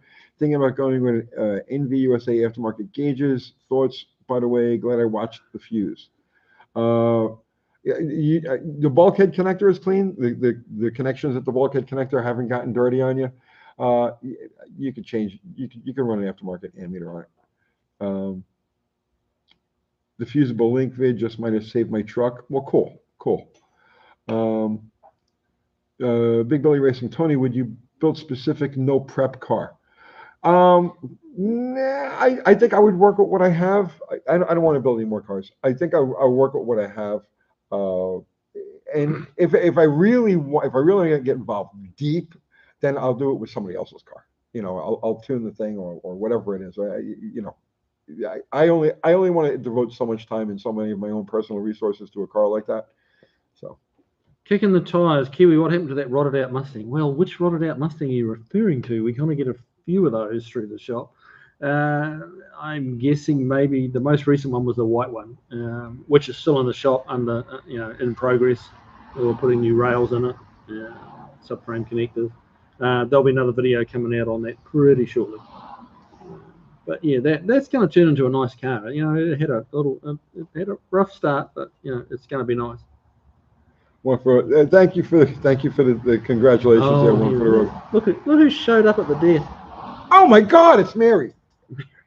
I know, Maury. Yeah, I know, Maury. What is the anticipated timeline to build a Sunbeam Alpine? Well, there's a lot of factors go into that. I'll leave it at that. Yeah. Zero says, need a car named Gypsy Kablamo. The name is too good, bro. You are so right. Gypsy Kablamo. Hang on, I'm going to write that down.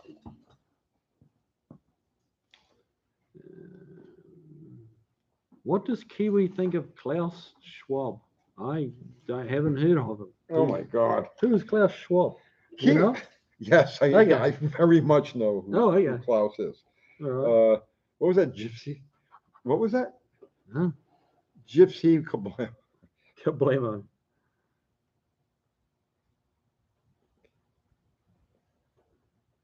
So tell me about Klaus Schwab. Why is he in? I am not going. No, we can't. We don't have time. Well, no, because that's the kind of stuff that'll get me in YouTube trouble. Oh, I see. Okay, that's why I had to take down the live from last night because we were talking about topics like that. All right. Only 171 likes. Oh my God! Yeah, only 176. Come on, guys, let's get these likes up. Come on. Mrs. Kiwi said that question is for Tony. Which question? About the Sunbeam, about the Alpine. What Alpine? I've bought her a little Sunbeam Alpine. And you're not working on it right now? No, I should be. What is wrong with you? I'm here with you, like. Not with me. We've stealing content. We've got the no homo space. Yeah. Okay. I gave him back your bowl, that beautiful bowl. Kathy was like, "Oh, make sure you give this back to Kiwi." I says, "Oh, that's too nice. No, hold on to that." Right? She says, "No, we can't do that." I says, "They'll never miss it. Don't worry about it." But she insisted that I take it back here, so I begrudgingly gave it to Kiwi. Make the Alpine a Tiger. That is the plan. Mexican spec. Yes, that's going to be getting a 331 small block Ford, and this afternoon, tonight, actually, he's gonna go home and work on it.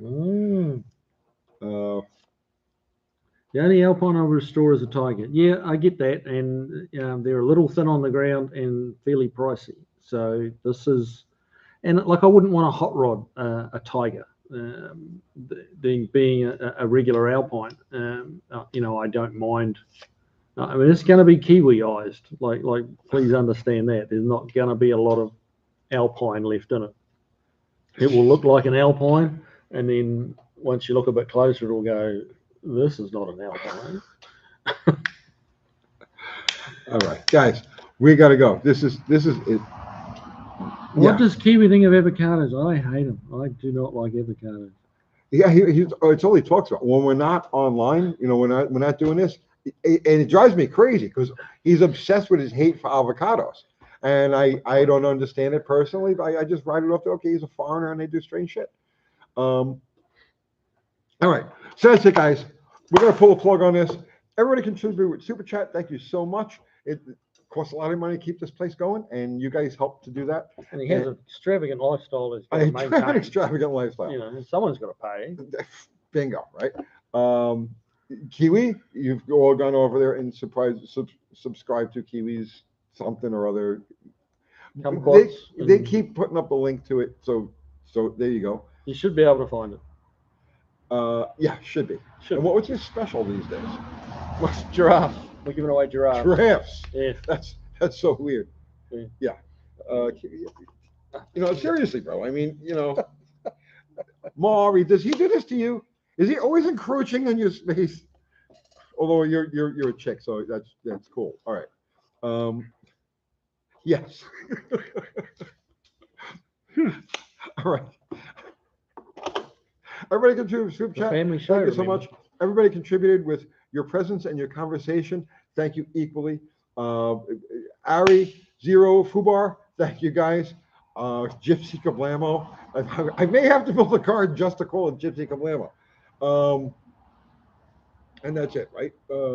Subscribe to your stuff. Yeah. Blah, blah, blah. That'll blah, be cool. blah, That'll be cool. Giraffes, Kiwi right. Classics and Custom. Get a free promise. Well, you're not doing the acupuncture anymore. No more acupuncture. All right, but you can do psychic readings. I had one. Yeah. Deflate. Yeah, if you've got like dead ants or anything like that, he can summon them, and demons, all kinds of crazy stuff. Bad. Okay. So that's it. I'm out of here. We'll see you guys on Sunday night. See you guys. End stream and stop. Your stream will stop immediately, and you will no longer be live. Yeah.